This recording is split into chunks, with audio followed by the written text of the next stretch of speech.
ಜನ್ಮಾದ್ಯಸ್ಯ ಯತೋನ್ವಯಾದಿತರತಶ್ಚಾರ್ಥೇಷ್ವಭಿಜ್ಞಸ್ವರಾಟ್ ತೇನೇ ಬ್ರಹ್ಮ ಹೃದಯ ಆದಿಕವಯೇ ಮುಹ್ಯಂತಿ ಯಂ ಸೂರಯಃ ತೇಜೋ ವಾರಿಮೃದಾಂ ಯಥಾ ವಿನಿಮಯೋ ಯತ್ರ ತ್ರಿಸರ್ಗೋ ಮೃಷಾ ಧಾಮ್ನಾ ಸ್ವೇನ ಸದಾ ನಿರಸ್ತಕುಹಕಂ ಸತ್ಯಂ ಪರಂ ಧೀಮಹಿ ಸೃಷ್ಟಿಸ್ಥಿತ್ಯಪ್ಯಯೇಹ ನಿಯತಿದೃಷಿತಮೋ ಬಂಧಮೋಕ್ಷಾಶ್ಚ ಯಸ್ಮಾತ್ ಅಸ್ಯ ಶ್ರೀ ಬ್ರಹ್ಮ ರುದ್ರ ಪ್ರಭೃತಿ ಸುರನರದ್ವೀಷ ಶತ್ರುತ್ಮಕಸ್ಯ ವಿಷ್ಣೋರ್ವ್ಯಸ್ತಾಃ ಸಮಸ್ತಾಃ ಸಕಲಗುಣನಿಧಿಃ ಸರ್ವದೋಷೋ ವ್ಯಪೇತಃ ಪೂರ್ಣಾನಂದೋ ವ್ಯಯೋ ಯೋ ಗುರುರಪಿ ಪರಮಶ್ಚಿಂತಯೇತಂ ಮಹಾಂತಂ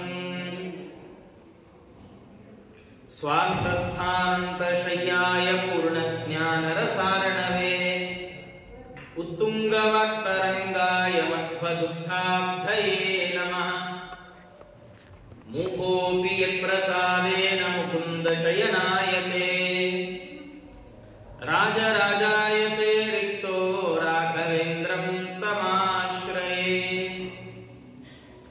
ತಪಸ್ವಾಧ್ಯಾಯ ಶುಶ್ರೂಷಾ ಕೃಷ್ಣ ಪೂಜಾರತಂ ಮುನಿಂ ವಿಶ್ವೇಶಮಿಷ್ಟದಂ ವಂದೇ ಪರಿವ್ರಾಟ್ ಚಕ್ರವರ್ತಿನಂ ಆಪಾದಮೌಳಿ ಪರ್ಯಂತಂ ಗುರುಣಾಮಾಕೃತಿಂ ಸ್ಮರೆತ್ ತೇನ ವಿಘ್ನಾಃ ಪ್ರಣಶ್ಯಂತಿ ಸಿದ್ಧ್ಯಂತಿ ಚ ಮನೋರಥಾಃ ಸ್ವಸ್ತ್ಯಸ್ತು ಸತಾಂ ಶ್ರೀ ಗುರುಭ್ಯೋ ನಮಃ ಹರಿ ಓಂ.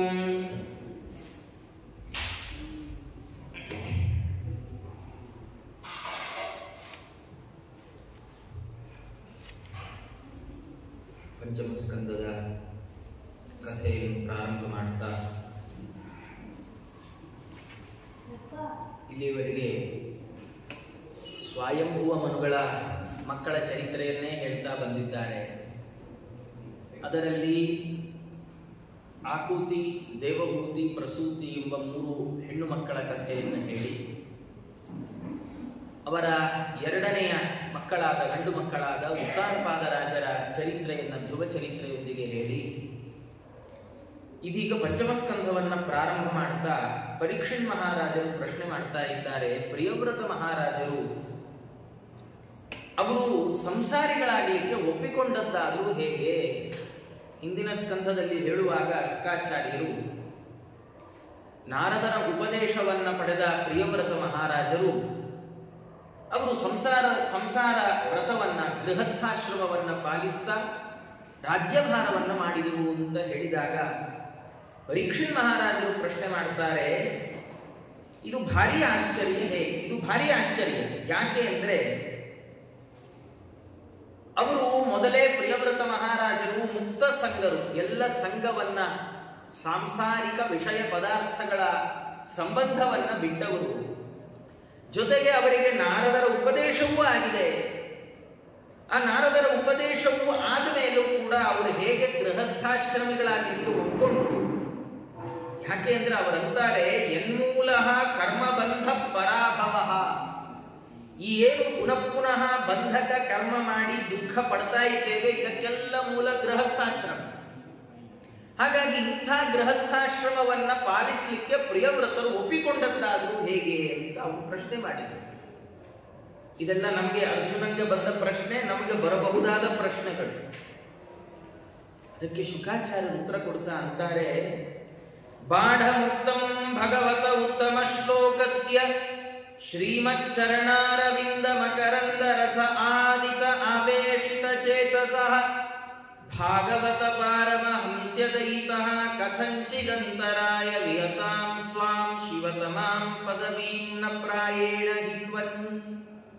ಅವರಂತಾರೆ, ಬಾಢ ಮುಕ್ತಂ, ನೀನು ಸರಿಯಾಗಿ ಹೇಳಿದೀಯಪ್ಪ, ನೀನು ಹೇಳಿದ್ ಸರಿಯೇ. ಆದರೆ ಯಾರು ಭಗವಂತನ ಪಾದಾರವಿಂದದಲ್ಲಿ ಮೊದಲಿಂದ ಮನಸ್ಸನ್ನಿಟ್ಟಿರುವ ಉತ್ತಮ ಭಕ್ತರ ಸಂಘ ದೊರಕತ್ತೋ ಅಂತಹ ವ್ಯಕ್ತಿಗಳ ಸಮಾಗಮ ಆದಾಗ ಸ್ವಯಂ ತಾನು ಭಗವದ್ಭಕ್ತನಾಗಿದ್ರೆ ವ್ಯಕ್ತಿ, ಅಂತಹ ವ್ಯಕ್ತಿ ಯಾವ ಮಾರ್ಗವನ್ನು ಅನುಸರಿಸಿದ್ರೂ ನಿವೃತ್ತಿ ಕರ್ಮವನ್ನು ಬಿಡೋದಿಲ್ಲ. ನಾರದರ ಉಪದೇಶ ಆಗಿದೆ. ಪ್ರಿಯವ್ರತ ಮಹಾರಾಜರು ಸ್ವಾಭಾವಿಕವಾಗಿಯೇ ಸದ್ಗುಣಿಗಳು, ಭಗವಂತನಲ್ಲಿ ಮನಸ್ಸನ್ನಿಟ್ಟವರು, ಯಾವಾಗಲೂ ಭಗವಂತನನ್ನೇ ನೆನೆಸಿಕೊಳ್ಳುವ ನಾರದರ ಉಪದೇಶವೂ ಸಿಕ್ಕಿದೆ. ಆದ್ರಿಂದ ಅವರು ಗೃಹಸ್ಥಾಶ್ರಮಿಗಳಾದರೂ ರಾಗದ್ವೇಷಾದಿಗಳೆಲ್ಲ ಬರಬಹುದಾದ ಗೃಹಸ್ಥಾಶ್ರಮವನ್ನು ಅನುಸರಿಸಿದ್ರು ಅವರ ನಿವೃತ್ತಿ ಮಾರ್ಗವನ್ನು ಬಿಡಲಿಲ್ಲ. ಏನು ಈ ಕಥೆ? ಅವರು ಹೇಳುವಾಗ ಪ್ರಿಯವ್ರತ ಮಹಾರಾಜರು ತಾವು ಸನ್ಯಾಸಿಗಳಾಗಬೇಕು ಅಂತ ಹೊರಟುಬಿಟ್ಟರು. ನನಗೆ ಬೇಡ, ಈ ರಾಜ್ಯ ಬೇಡ, ಈ ಅಧಿಕಾರ ಬೇಡ, ಈ ಗಾರ್ಹಸ್ಥ್ಯ ಬೇಡ, ಏನೂ ಬೇಡ, ಇದನ್ನೆಲ್ಲ ನಾನು ಅನುಭವಿಸಿದ್ರೆ ಮತ್ತೆ ಈ ಸಂಸಾರದಲ್ಲೇ ಸಿಕ್ಕಾಕೊಳ್ಳೋ ಪ್ರಸಂಗ ಇದ್ಯಾವುದೂ ನಂಗೆ ಬೇಡ ಅಂತ ಹೇಳಿ ನಾನು ಸ್ವಾಮಿಗಳಾಗ್ತೇನೆ, ಸನ್ಯಾಸಿಗಳಾಗ್ತೇನೆ ಅಂತ ಹೊರಟು ಬಿಟ್ಟಿದ್ದಾರೆ. ಹೊರಟ್ರೆ ಸ್ವಯಂ ಬ್ರಹ್ಮದೇವರೇ ಬಂದರು. ಬ್ರಹ್ಮದೇವರು ಅಂದ್ರೆ ಪ್ರಿಯವ್ರತ ಮಹಾರಾಜರಿಗೆ ವರಸೆಯಲ್ಲಿ ತಾತ, ಪಿತಾಮಹ, ಅವರೇ ತಾವು ಬಂದಿದ್ದಾರೆ. ಬಂದಂದ್ರು, ಇಲ್ಲಪ್ಪ, ನೀನು ಗೃಹಸ್ಥಾಶ್ರಮವನ್ನು ಸ್ವೀಕಾರ ಮಾಡೋದೇ ನಿನ್ನ ಕರ್ತವ್ಯ, ನೀ ಸನ್ಯಾಸಿ ಆಗಬಾರ್ದು. ಅಲ್ಲ, ಯಾಕೆ ಸನ್ಯಾಸಿ ಆಗಬಾರ್ದು? ಸನ್ಯಾಸಿ ಆಗಬೇಕು ಅಂತ ನಂಗೆ ಅನ್ನಿಸಿದೆಯಲ್ಲ. ಅದಕ್ಕೆ ಅವರಂತಾನೆ ಬ್ರಹ್ಮದೇವರು, ಯದ್ವಾಚೀತಂತ್ಯಾಂ ಗುಣಕರ್ಮ ನಾಮಭಿಃ ಸ್ವದಾಮಭಿರ್ವತ್ಸ ವಯಂ ಸುಯೋಜಿತಾಃ ಸರ್ವೇ ವಹಾಮಃ ಬಲಿಮೀಶ್ವರಾಯ ಪ್ರೋತಾನಸೀವ ದ್ವಿಪದೇ ಚತುಷ್ಪದಃ. ಪ್ರಿಯವ್ರತ, ನೀನು ಹೇಳ್ತಾ ಇದ್ದಿ ನಾನು ಈ ಕರ್ಮ ಎಲ್ಲ ಮಾಡೋಲ್ಲ, ನಾನು ಗೃಹಸ್ಥಾಶ್ರಮ ಸ್ವೀಕಾರ ಮಾಡಲ್ಲ, ನಾನು ರಾಜ್ಯಭಾರ ಮಾಡೋಲ್ಲ, ನಾನು ಸನ್ಯಾಸಿ ಆಗ್ತೇನೆ. ಆದರೆ ಅವರಂತಾರೆ, ಕರ್ಮ ಮಾಡೋದ್ರಲ್ಲಿ ಜೀವನಿಗೇನು ಸ್ವಾತಂತ್ರ್ಯ ಇಲ್ಲಪ್ಪ. ಜೀವ ಅಂದುಕೊಳ್ತಾನಷ್ಟೇ ನಾನೇ ಮಾಡ್ತಾ ಇದ್ದೇನೆ ಅಂತ ಅವನಿಗೆ ಅನ್ನಿಸುತ್ತೆ. ಆದರೆ ನಿಜವಾಗಿ ಕರ್ಮ ಮಾಡುವ ಸ್ವಾತಂತ್ರ್ಯ ಜೀವನದ್ದಲ್ಲ. ಮೂಗುದಾರ ಹಾಕಿದ ಪಶುಗಳು ಮನುಷ್ಯರಿಗೋಸ್ಕರ ಭಾರ ಹೊರ್ತಾವಲ್ಲ, ಬಂಡಿ ಕಟ್ಟಿ ಎತ್ತಿಗೆ ಮೂಗುದಾರ ಹಾಕಿ ಅದರ ಹೆಗಲಿಗೆ ನೊಗವನ್ನಿಟ್ಟು ಬಂಡಿ ಕಟ್ಟಿ ಆ ಬಂಡಿಯ ಮೇಲೆ ಭಾರವನ್ನ ಹೇರಿ ಮನುಷ್ಯ ಅದನ್ನ ಮುಂದೆ ಮುಂದೆ ಹೋಗ್ಲಿಕ್ಕೆ ಪ್ರೇರಿಸಿದ್ರೆ ಆ ಎತ್ತು ಚತುಷ್ಪತ್ ಎತ್ತು, 4 ಕಾಲಿರುವ ಪ್ರಾಣಿ, 2 ಕಾಲಿರುವ ಪ್ರಾಣಿಗೋಸ್ಕರ ಅದೇನ್ ಮಾಡುತ್ತೆ? ಭಾರವನ್ನ ಹೊತ್ತುಕೊಂಡು ಹೋಗುತ್ತೆ. ಯಾಕೆ? ಮೂಗುದಾರದಲ್ಲಿ ಅದು ಕಟ್ಟು ಬಿದ್ದಿದೆ. ಹಾಗಿರೋ ಹಾಗೆ ನಾವೆಲ್ಲ ಭಗವಂತನನ್ನ ಕಟ್ಟು ಬಿದ್ದಿದ್ದೇವೆ, ಭಗವಂತನಿಂದ ಕಟ್ಟು ಬಿದ್ದಿದ್ದೇವೆ. ಏನು ಭಗವಂತ ಯಾವುದರಿಂದ ಕಟ್ಟು ಹಾಕಿದ್ದ ನಮ್ಮನ್ನ? ವೇದವಾಣಿ ಎನ್ನುವ ಹಗ್ಗದಲ್ಲಿ ಆಯಾ ವರ್ಣಾಶ್ರಮ ಯೋಗ್ಯವಾದ ಗುಣಕರ್ಮಗಳು ಅನ್ನುವಂತಹ ಹುರಿಯಿಂದ ನಮ್ಮನ್ನ ಕಟ್ಟಿಬಿಟ್ಟಿದ್ದ. ಹೀಗೆ ಕಟ್ಟಿರೋದ್ರಿಂದ ನಾವು ಎಲ್ಲ ವಿಹಿತವಾದ ಕರ್ಮಾಚರಣೆಗಳನ್ನ ಮಾಡಬೇಕು. ಆ ಮಾಡಿದ ಕರ್ಮಗಳನ್ನ ಭಗವತ್ ಪೂಜಾ ರೂಪವಾಗಿ ಭಗವಂತನಿಗೆ ಸಮರ್ಪಣೆಯೂ ಮಾಡಬೇಕು. ದಾಸರನ್ವಾಗಿ ಇದನ್ನೇ ಅಂದ್ರು, ಸರ್ವ ಸಮರ್ಪಣೆಯೇ ಸದುಪಾಯ. ನಮಗೆ ಕರ್ಮ ಮಾಡುವಲ್ಲಿ ಸ್ವಾತಂತ್ರ್ಯ ಇಲ್ಲ. ಇನ್ ಕರ್ಮ ಮಾಡುವಲ್ಲಿ ನಮಗೆ ಸ್ವಾತಂತ್ರ್ಯ ಇಲ್ಲ ಅಷ್ಟೇ ಅಲ್ಲ, ಬ್ರಹ್ಮದೇವರು ಹೇಳ್ತಾರೆ, ಕರ್ಮ ಫಲವನ್ನು ಅನುಭವಿಸ್ತೀವಲ್ಲ ಅದರಲ್ಲೂ ನಮ್ಗೆ ಸ್ವಾತಂತ್ರ್ಯ ಇಲ್ಲ. ನಾವು ದೇವರ ಹತ್ರ ಹೋಗಿ, ದೇವರೇ ನಾನು ಇಷ್ಟೊಂದು ಪ್ರದಕ್ಷಿಣೆ ನಮಸ್ಕಾರ ಹಾಕಿದ್ದೀನಲ್ಲ, ನನ್ನ ಎಕ್ಸಾಮ್ ಪಾಸ್ ಮಾಡಿಸು ಕೇಳ್ಕೊಳ್ಳೋ ಹಾಗಿಲ್ಲ. ಯಾಕೆಂದ್ರೆ ದೇವರಂತ ನೀನ್ ನಮಸ್ಕಾರ ಹಾಕ್ತೀಯಾ, ಪ್ರದಕ್ಷಿಣೆ ಹಾಕ್ತೀಯಾ, ಅದನ್ನ ಅರ್ಪಣೆ ಮಾಡಿದೆ, ಸುಮ್ಮನೆ ಹೊಟ್ಟೋಗು, ನಿಂಗೆ ಯಾವಾಗ ಇದರ ಫಲವನ್ನ ಕೊಡಬೇಕು ನಂಗೆ ಗೊತ್ತು, ನಾ ಕೊಡ್ತೀನಿ ಅಂತ ಅಲ್ಲಿ. ಇಲ್ಲಿದ್ರೆ ಬಹಳ ಕಷ್ಟ ರೀ. ಎಷ್ಟೋ ಬಾರಿ ನಮ್ಗೆ ನಮ್ಮ ಜೀವನದಲ್ಲಿ ಈಗ ಅನುಭವ ಆಗಿರುತ್ತೆ. ನಾವು ಮನೆಗೆ ಬಂದು ಹೇಳ್ಕೊಳ್ತೀವಿ, ಒಬ್ಬ ಜಸ್ಟ್ ಮಿಸ್ ಆದ ಇವತ್ತು ಅಂತ. ಆ ಜಸ್ಟ್ ಮಿಸ್ ಆಗಿದ್ದೆಲ್ಲ ನಮ್ಮ ಪುಣ್ಯದ ಫಲ. ನಾವು ಕೇಳಿದಾಗೆಲ್ಲ ದೇವರು ತಥಾಸ್ತು ತಥಾಸ್ತು ಅಂತ ಆ ಪುಣ್ಯದ ಫಲ ಕೊಟ್ಟು ಖಾಲಿ ಮಾಡಿಬಿಟ್ಟಿದ್ರೆ ರಸ್ತೆಯಲ್ಲಿ ನಡಿವಾಗ ಯಾವುದೋ ಬಸ್ಸೋ ಲಾರಿ ಬಂದು ನಮ್ಮನ್ನು ಗುದ್ಕೊಂಡೇ ಹೋಗ್ತಿತ್ತು. ನಾವು ಬೇರೆ ತಲೆನೇ ಇರ್ತದೆ, ಬಹಳ ನಯವಿನಯದಿಂದ ಫೋನ್ ನೋಡ್ಕೊಂಡು ನಡೀತೀವಲ್ಲ ರಸ್ತೆಯಲ್ಲಿ, ಯಾವುದೋ ಗಾಡಿ ಗುದ್ಕೊಂಡು ಹೋಗ್ಬಿಟ್ಟಿರತ್ತೆ ನಮ್ಮನ್ನು. ಎಷ್ಟು ಬಾರಿ ಹೀಗಾಗುತ್ತೆ. ರಸ್ತೆಯಲ್ಲಿ ನಾವು ಹೋಗ್ತಾ ಇರ್ತೀವಿ, ನಮ್ಗಿಂತ ಮುಂಚೆ ಯಾವುದೋ ಕಾರ್ ನಮ್ಮನ್ನು ಓವರ್ಟೇಕ್ ಮಾಡ್ಕೊಂಡು ಹೋಗ್ಬಿಡುತ್ತೆ. 10 ನಿಮಿಷ ಬಿಟ್ಟ ಮೇಲೆ ಆ ಗಾಡಿ ಇನ್ಯಾವುದೋ ಗಾಡಿ ಕುತ್ಕೊಂಡು ರಸ್ತೆ ಬದಿಲಿರುತ್ತೆ. ನಮ್ಗೆ ಅನ್ಸತ್ತಪ್ಪ, ಆ ಜಾಗದಲ್ಲಿ ನಾನು ಇರಬೇಕಿತ್ತು, ದೇವರು ಬುದ್ಧಿ ಕೊಟ್ಟ, ನನಗೆ ಓವರ್ಟೇಕ್ ಮಾಡಬೇಡ, ನಿಧಾನಕ್ಕೆ ಹೋಗು ಬುದ್ಧಿ ಕೊಟ್ಟ. ಓ, ಹಾಗಾದ್ರೆ ಕರ್ಮ ಫಲ ಭೋಗಕ್ಕೆ ನಾವು ಸ್ವತಂತ್ರರಲ್ಲ. ದೇವರು ನಮ್ಮ ಕರ್ಮ ಫಲವನ್ನೆಲ್ಲ ಅವನು ತಾನು ಎಲ್ಲ ಭದ್ರವಾಗಿ ಇಟ್ಕೊಂಡಿರ್ತಾನೆ. ಮಕ್ಕಳು ಮೈನರ್ ಆಗಿರುವಾಗ ತಂದೆ ತಾಯಿಗಳು ಅವರ ಎಲ್ಲ ದುಡ್ಡನ್ನು ಅವರಿಟ್ಕೊಳ್ತಾರೆ. ಯಾರೋ ಮನೆಗೆ ಬಂದವರು, ಅಯ್ಯೋ ಪಾಪ ಮಗು ಅಂತ ಹೇಳಿ ಮಗು ಕೈ ಒಂದು 200 ರೂಪಾಯಿ ಕೊಟ್ರೆ ಆ 200 ರೂಪಾಯಿ ಮಗು ಕೊಟ್ಟಿದ್ದು, ಅದು ನಾವೆಲ್ಲ ತಗೊಳ್ಬಾರ್ದು ಅಂತ ಅನ್ನಲ್ಲ. ಅದನ್ನ ತಂದೆ ತಾಯಿಗಳು ಎತ್ತಿಟ್ಕೊಳ್ತಾರೆ. ಎತ್ತಿಟ್ಕೊಂಡದ್ದನ್ನ ಮಗು ಅಪ್ಪ ಚಾಕ್ಲೇಟ್ ಕೊಡಿಸು ಅಂದಾಗೆಲ್ಲ ಖರ್ಚು ಮಾಡಿಬಿಟ್ರೆ ಮುಂದೆ ಮಕ್ಕಳು ದೊಡ್ಡವರಾದಾಗ ಮಕ್ಕಳಿಗೇನೋ ತುಂಬಾ ಅನಿವಾರ್ಯದ ಪರಿಸ್ಥಿತಿಯಲ್ಲಿ ಹಣ ಬೇಕು ಅಂತ, ಅಪ್ಪ ನಂಗೆಲ್ಲ ಬಂದಿದ್ದು ನಿನ್ನ ಹತ್ರ ಕೊಟ್ಟಿದ್ನಲ್ಲ ಎಲ್ಲಿ ಅಂದ್ರೆ, ಇಲ್ಲ ಮಗು ನಿಂಗೆಲ್ಲ ಚಾಕ್ಲೇಟ್ ಕೊಡಿಸಿ ಖಾಲಿ ಮಾಡ್ಬಿಟ್ಟೆ ಅಂತ. ಅಪ್ಪ ಇಲ್ಲ, ನಿಜವಾದ ತಂದೆ ತಾಯಿಗಳು ಅನ್ನಿಸಿಕೊಂಡವರು ಆ ಧನವನ್ನ ಸಂರಕ್ಷಣೆ ಮಾಡಿ ಅನಿವಾರ್ಯವಾದ ಕಾಲದಲ್ಲಿ ಹೇಗೆ ಮಕ್ಕಳಿಗೆ ಆ ಧನವನ್ನ ಕೊಡ್ತಾರೋ, ಧನದ ರಾಶಿಯನ್ನ, ಭಗವಂತ ಹಾಗೆ ಈಶಾವ ಸೃಷ್ಟಂ ಹ್ಯವರುಂಧ್ಮಹೇಂಗ ದುಃಖಂ ಸುಖಂ ವಾ ಗುಣಕರ್ಮ ಸಂಗತ್ ಆಸ್ಥಾಯ ತತ್ತತ್ ಯದಯುಂತನಾಥಶ್ಚಕ್ಷುಷ್ಮತಾಂಧಾನಿವನೀಯಮಾನ. ನಾವು ಭಗವಂತ ಕೊಟ್ಟ ಎಲ್ಲ ಹೇಗೆ ಕೊಡ್ತಾನೋ ಹಾಗೆ ಅನುಭವಿಸಬೇಕು. ಇಟ್ಟಾಂಗೆ ಇರುವೆನೋ ಹರಿಯೇ ಎನ್ನ ದೊರೆಯೇ, ನೀ ಕೊಟ್ಟರುಂಟು ಕೊಡದಿದ್ದರಿ. ದಾಸರು, ಕನಕದಾಸರು ಅಂತಾರಲ್ಲ, ಅವು ಹೇಳುವಾಗ, ಸೃಷ್ಟಿಯೊಳು ನಮ್ಮ ಕಾಗಿನೆಲೆ ಆದಿಕೇಶವರಾಯ ಕೊಟ್ಟವರಿಗುಂಟು ಕೊಡದವರಿಗಿಲ್ಲ. ಹಾಗೆ ದೇವರು ಹೇಗೆ ಕೊಡ್ತಾನೋ ಹಾಗದನ್ನು ಸ್ವೀಕಾರ ಮಾಡ್ಕೊಂಡು ಬರಬೇಕು. ಹೀಗೆ ಸ್ವೀಕಾರ ಮಾಡಬೇಕು. ಅವನು ಕೊಡೋ ಏನನ್ನಾದ್ರೂ ಅನುಭವಿಸಬೇಕು. ಹೀಗೆ ಭಗವಂತನ ಲೀಲೆ ಇದೆಯಪ್ಪ. ಹಾಗಾಗಿ ನಿನ್ನ ಕರ್ತವ್ಯ ಏನು? ನಿನ್ನ ಕರ್ತವ್ಯ ಏನು ಅಂದ್ರೆ ರಾಜ್ಯವನ್ನ ಪರಿಪಾಲನೆ ಮಾಡುವುದು. ಅದನ್ನ ನೀನು ಮಾಡು. ಅದೇ ಭಗವಂತನ ಪೂಜೆ ಅಂತ ತಿಳಿದುಕೊಂಡು ನೀನು ಅದರಿಂದಲೇ ನೀನು ಉದ್ಧಾರ ಆಗ್ತಿ ಅಂತ ಹೀಗೆ ಹೇಳಿದಾಗ ಬ್ರಹ್ಮದೇವರ ಮಾತಿಗೆ ಓಗೊಟ್ಟ ಪ್ರಿಯವ್ರತ ಮಹಾರಾಜರು ತಾವು ಹಾಗೇ ಆಗಲಿ ಅಂತ ರಾಜ್ಯಭಾರವನ್ನು ಮಾಡಿದ್ದಾರೆ. ಅನೇಕ ವರ್ಷಗಳ ಕಾಲ ರಾಜ್ಯಭಾರ ಮಾಡಿ ತಾವು ಆಗ್ನೇಧ್ರನೇ ಮೊದಲಾದ ಅನೇಕ ಮಂದಿ ಮಕ್ಕಳನ್ನ ತಾವು ಪಡೆದಿದ್ದಾರೆ. ಅದರಲ್ಲಿ ಆಗ್ನೇಧ್ರ ಅನ್ನುವ ಹಿರಿಯ ಮಗ ಇದ್ದಾನೆ. ಇವ್ರದ್ದು ಎಂಥ ಇನ್ನೊಂದು ವಿಶೇಷತೆಯನ್ನ ಭಾಗವತ ಹೇಳುತ್ತೆ.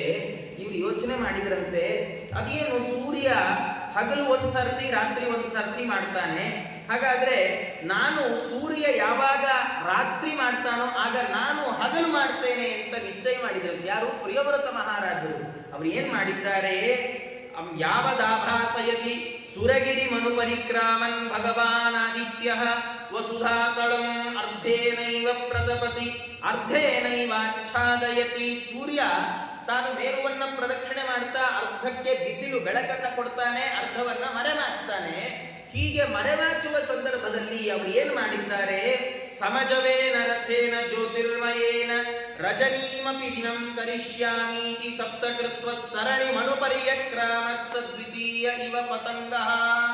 ಪ್ರಿಯವ್ರತ ಮಹಾರಾಜರು ಯೋಚನೆ ಮಾಡಿದ್ರಂತೆ, ರಜನಿಮಪಿ ದಿನಂ ಕರಿಷ್ಯಾಮಿ, ರಾತ್ರಿಯನ್ನು ಹಗಲಾಗಿಸ್ತೇನೆ ಅಂತ ಹೇಳಿ ಸೂರ್ಯನಿಗೆ ಸವಾಲ್ ಹಾಗೆ ಏನ್ ಮಾಡಿದ್ದಾರೆ?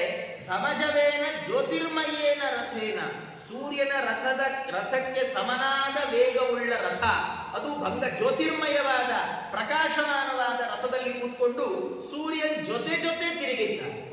ಜೊತೆ ತಿರುಗಿದ್ರೆ ಎಷ್ಟು ಬಾರಿ? 7 ಬಾರಿ ತಿರುಗಿದ್ದಾರೆ. ತಿರುಗಿದ್ರೆ ಅವರ ರಥದ ಚಕ್ರದಿಂದ ಏನಾಗಿದೆ?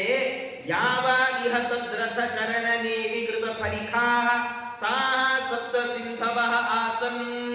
ಅವರ ರಥದಲ್ಲಿ 7 ಬಾರಿ ಸಂಚಾರ ಮಾಡಿದ್ರಲ್ಲ, ಆ ಸಂಚಾರ ಮಾಡಿದ ಜಾಗವೇ ಸಪ್ತ ಸಮುದ್ರಗಳಾಗಿದ್ದಾವೆ, ಕಂದಕಗಳಾಗಿ ಸಮುದ್ರಗಳಾಗಿದ್ದಾವೆ. ಆ ಸಮುದ್ರದ ಒಳಭಾಗ ದ್ವೀಪ ಆಗಿದೆ. ಹೀಗೆ ತಾವು ಭೂಮಂಡಲವನ್ನ, ಸಮಗ್ರ ಭೂಮಂಡಲವನ್ನ 7 ದ್ವೀಪ 7 ಸಮುದ್ರಗಳಾಗಿ ಪ್ರಿಯವ್ರತ ಮಹಾರಾಜರು ವಿಂಗಡಣೆ ಮಾಡಿದ್ದಾರೆ. ಅಂದ್ರೇನು? ದೇವರು ಸೃಷ್ಟಿ ಮಾಡುವಾಗ ಸಪ್ತ ದ್ವೀಪಾತ್ಮಕವಾದ ಭೂಮಂಡಲವನ್ನು ಸೃಷ್ಟಿ ಮಾಡಿದ್ದ. ಅದ್ರ ಏನ್ ಅಭಿಪ್ರಾಯ ತಿಳ್ಕೊಳ್ಬೇಕು ಅಂದ್ರೆ, ಗರುಡ ಪುರಾಣ ಇಲ್ಲಿ ಒಂದು ಮಾತನ್ನು ಹೇಳ್ತಿದ್ದೇನೆ. ಆಚಾರ್ಯರು ತಾತ್ಪರ್ಯದಲ್ಲಿ ಉಲ್ಲೇಖ ಮಾಡ್ತಾ, ಪ್ರಿಯವ್ರತ ತನ್ನ ರಥದಲ್ಲಿ 7 ದ್ವೀಪಗಳ ಸಮುದ್ರದ ತೀರದಲ್ಲಿ ಸಂಚಾರ ಮಾಡಿದ್ದ. ಹೀಗೆ ಸಂಚಾರ ಮಾಡಿ ಎಲ್ಲಿ ಮಣ್ಣು ತುಂಬಿಕೊಂಡಿತ್ತು, ಸಮುದ್ರ ಹಿಂದೆ ಸರಿದಿತ್ತು, ಆ ಭಾಗ ಎಲ್ಲ ತೆಗ್ಗಾಗುವಂತೆ ಮಾಡಿ ಸಮುದ್ರ ಮುಂಚೆ ಹೇಗಿತ್ತೋ ಹಾಗೆ ವಾಪಸ್ ಬರೋ ಹಾಗೆ ಮಾಡಿದ್ದಾನೆ. ಆದ್ರಿಂದ ಸಮುದ್ರವನ್ನ ಪ್ರಿಯವ್ರತ ನಿರ್ಮಾಣ ಮಾಡಿದ ಅಂತ ಹೆಸರಾಯಿತು ಅಂತ ಹೇಳ್ತಾ, ಇಷ್ಟು ದೊಡ್ಡ ಸಾಹಸದ ಕರ್ಮವನ್ನ ಆ ಮಹಾರಾಜ ತಾನು ಮಾಡಿದ್ದಾನೆ ಅಂತ ಹೇಳ್ತಾ, ಅವನಿಗೆ ಆಗ್ನೇಧ್ರನೇ ಮೊದಲಾದ 7 ಮಂದಿ ಮಕ್ಕಳಿದ್ದಾರೆ. ಆ 7 ಮಂದಿ ಮಕ್ಕಳಿಗೆ 7 ದ್ವೀಪಗಳನ್ನ ಹಂಚಿಕೊಟ್ಟ. ಆ ಆಗ್ನೇಧ್ರ ಹಿರಿಯವ, ಅವನಿಗೆ ಜಂಬೂದ್ವೀಪದ ಆಧಿಪತ್ಯ ಬಂತು. ಆ ಆಗ್ನೇಧ್ರನಿಗೆ ನಾಭಿ ಮೊದಲಾದ 9 ಮಂದಿ ಮಕ್ಕಳಾಗಿದ್ದಾರೆ. ಆ 9 ಮಂದಿಗೆ ಜಂಬೂದ್ವೀಪವನ್ನ 9 ವರ್ಷಗಳಾಗಿ ವಿಂಗಡಿಸಿ ತಾನು ಒಂದೊಂದು ಮಕ್ಕಳಿಗೆ ಒಂದೊಂದು ವರ್ಷವನ್ನ ಕೊಟ್ಟಿದ್ದಾನೆ. ಅದರಲ್ಲಿ ನಾಭಿರಾಜ ಏನಿದ್ದಾನೆ ಅವನಿಗೆ ಮೇರುದೇವಿ ಅಂತ, ಮೇರು ಪರ್ವತದ ಮಗಳು ಆಕೆ, ಅವಳನ್ನ ವಿವಾಹ ಆದರೆ ಬಹಳ ವರ್ಷ ಮಕ್ಕಳೇ ಆಗಲಿಲ್ಲ. ಎಲ್ಲಿಂದ ಎಲ್ಲಿವರೆಗೂ ಈ ಸಮಸ್ಯೆ ಐತಿ? ಮದುವೆ ಆಗಿ ಬಹಳ ವರ್ಷ ಮಕ್ಕಳಾಗಲ್ಲ ಅನ್ನೋದು ಅಂದ್ರೆ ಬ್ರಹ್ಮದೇವ ಸಂತಾನ ಇವರೆಲ್ಲ, ಅಲ್ಲಿಂದ ಈ ಪ್ರಾಬ್ಲಮ್. ಅದಕ್ಕೆ ಅವರೇನ್ ಮಾಡಿದ್ದಾರೆ? ಪುತ್ರ ಕಾಮೇಷ್ಠಿ ಯಾಗವನ್ನ ಮಾಡಿದ್ದಾರೆ. ಪುತ್ರ ಕಾಮೇಷ್ಠಿ ಯಾಗವನ್ನು ಮಾಡಿದರೆ ದೇವರು ಸ್ವಯಂ ಬಂದ್ರೆ ಪುರೋಹಿತರೆಲ್ಲ ಕೈ ಮುಗಿದಂದ್ರು, ಸ್ವಾಮಿ ನೀವು ನಾಭಿರಾಜ ಅಂತ ಪುತ್ರ ಕಾಮನೆಯಿಂದ ಮಕ್ಕಳಾಗಬೇಕು ಅನ್ನೋ ಬಯಕೆಯಲ್ಲಿದ್ದಾನೆ, ಏನ್ ಬೇಕಾಗಾದ್ರೆ? ಸ್ವಾಮಿ ನಿನ್ನಂಥ ಒಬ್ಬ ಮಗನ್ ಕೇಳ್ತಾ ಇದ್ದಾನೆ ರಾಜ, ನಿನ್ನ ಹಾಗೆ ಇರೋ ಮಗ ಬೇಕು. ಅವರನ್ನ ಮಗ ಭಗವಂತ ಅಂದ, ನನ್ನ ಹಾಗೆ ಇರೋ ಮಗನ್ ಎಲ್ಲಿ ನುಣುಕ್ಲಪ್ಪ, ಅದೆಲ್ಲ ತುಂಬಾ ಕಟ್ಟದ ಕೆಲಸ, ನಾನೇ ಮಗನಾಗಿ ಬಂದುಬಿಡ್ತೇನೆ ಅಂತ ಭಗವಂತ ಸ್ವಯಂ ತಾನು ಋಷಭ ಅನ್ನುವ ಹೆಸರಿನಿಂದ ಅವತಾರ ಮಾಡಿದ್ದಾನೆ. ಮಹಾನುಭಾವ, ಎಂಥ ಸಾಮರ್ಥ್ಯ ಅಂದ್ರೆ, ಯಸ್ಯ ಇಂದ್ರ ಸ್ಪರ್ಧಮಾನಃ ಭಗವನ್ ವರ್ಷೇ ನವವರ್ಷ ತದವಧಾರ್ಯ ಭಗವಾನ್ ಋಷಭದೇವೋ ಯೋಗೇಶ್ವರಃ ಪ್ರಹಸ್ಯ ಆತ್ಮಯೋಗ ಮಾಯೆಯ ಸ್ವವರ್ಷಂ ಆಂಜನಾಭಂ ನಾಮಾಭ್ಯವರ್ಷಿ. ಸುಖಾಚಾರ ಅಂತಾರೆ, ಇವನ ಹೆಸರು, ಈ ಭಗವಂತನ ಹೆಸರು ಅಂಜನಾಭ ಅಂತಿತ್ತಂತೆ. ಯಾಕೆ ಅಂಜನಾಭ? ಯಾಕೆ ಅಂದ್ರೆ ಈ ಭಗವಂತ ಅಂಜನ, ಕಾಡಿಗೆಯಂತೆ ಕಪ್ಪು ಮೈ ಬಣ್ಣದವ, ಕಾಡಿಗೆಯಂಥ ಕಪ್ಪು ಬಣ್ಣ ಭಗವಂತನ ಮೈ, ಆದ್ದರಿಂದ ಅವನಿಗೆ ಅಂಜನಾಭ ಅಂತ ಹೆಸರು. ಈ ಅಂಜನಾಭ ಆಳ್ತಾ ಇದ್ದ ಪ್ರದೇಶ ಆದ್ರಿಂದ ಏನು ಭರತ ವರ್ಷ ಇದೆ, ಈ ಭರತ ವರ್ಷಕ್ಕೆ, ಭರತ ಅಂದ್ರೆ ಋಷಭನ ಮಗ, ಆ ಮಗ ಆಳೋಕ್ ಮುಂಚೆ ಅಪ್ಪನ ಆಳ್ವಿಕೆಯಲ್ಲಿರುವಾಗ ಈ ಭರತ ವರ್ಷಕ್ಕೆ ಆಂಜನಾಭ ಅಂತ ಹೆಸರಿತ್ತು. ಒಮ್ಮೆ ಈ ಭಾರಿ ಭಾರಿ ಪ್ರಭಾವಶಾಲಿಯಾದ ರಾಜ ಋಷಭ ಭಗವಂತ ಇಂದ್ರನ ಒಂದು ಸರ್ತಿ ಪರೀಕ್ಷೆ ಮಾಡಬೇಕಲ್ಲ, ಏನಾದ್ರೂ ಮಾಡಿ ಸೋಲಿಸಬೇಕು ಅಂತ ಇಂದ್ರ ಅವನ ಮೇಲೆ ಸ್ಪರ್ಧೆಯಿಂದ, ಭಗವಂತನ ಮೇಲೆ ಸ್ಪರ್ಧೆಯಿಂದ ಮಳೆ ಸುರಿಸ್ಬೇಕು. ನಾವು ಬೇರೆ ಏನಾದ್ರೂ ನೋಡಿ, ಆದಿ ಭೌತಿಕವಾದ ಏನಾದ್ರೂ ಸಮಸ್ಯೆ ಬಂದ್ರೆ ನಾವು ಪರಿಹಾರ ಮಾಡ್ಕೊಳ್ಬೋದು, ಅಥವಾ ಆಧ್ಯಾತ್ಮಿಕವಾದ ಸಮಸ್ಯೆ ಬಂದರೂ ಪರಿಹಾರ ಮಾಡ್ಕೊಳ್ಬೋದು.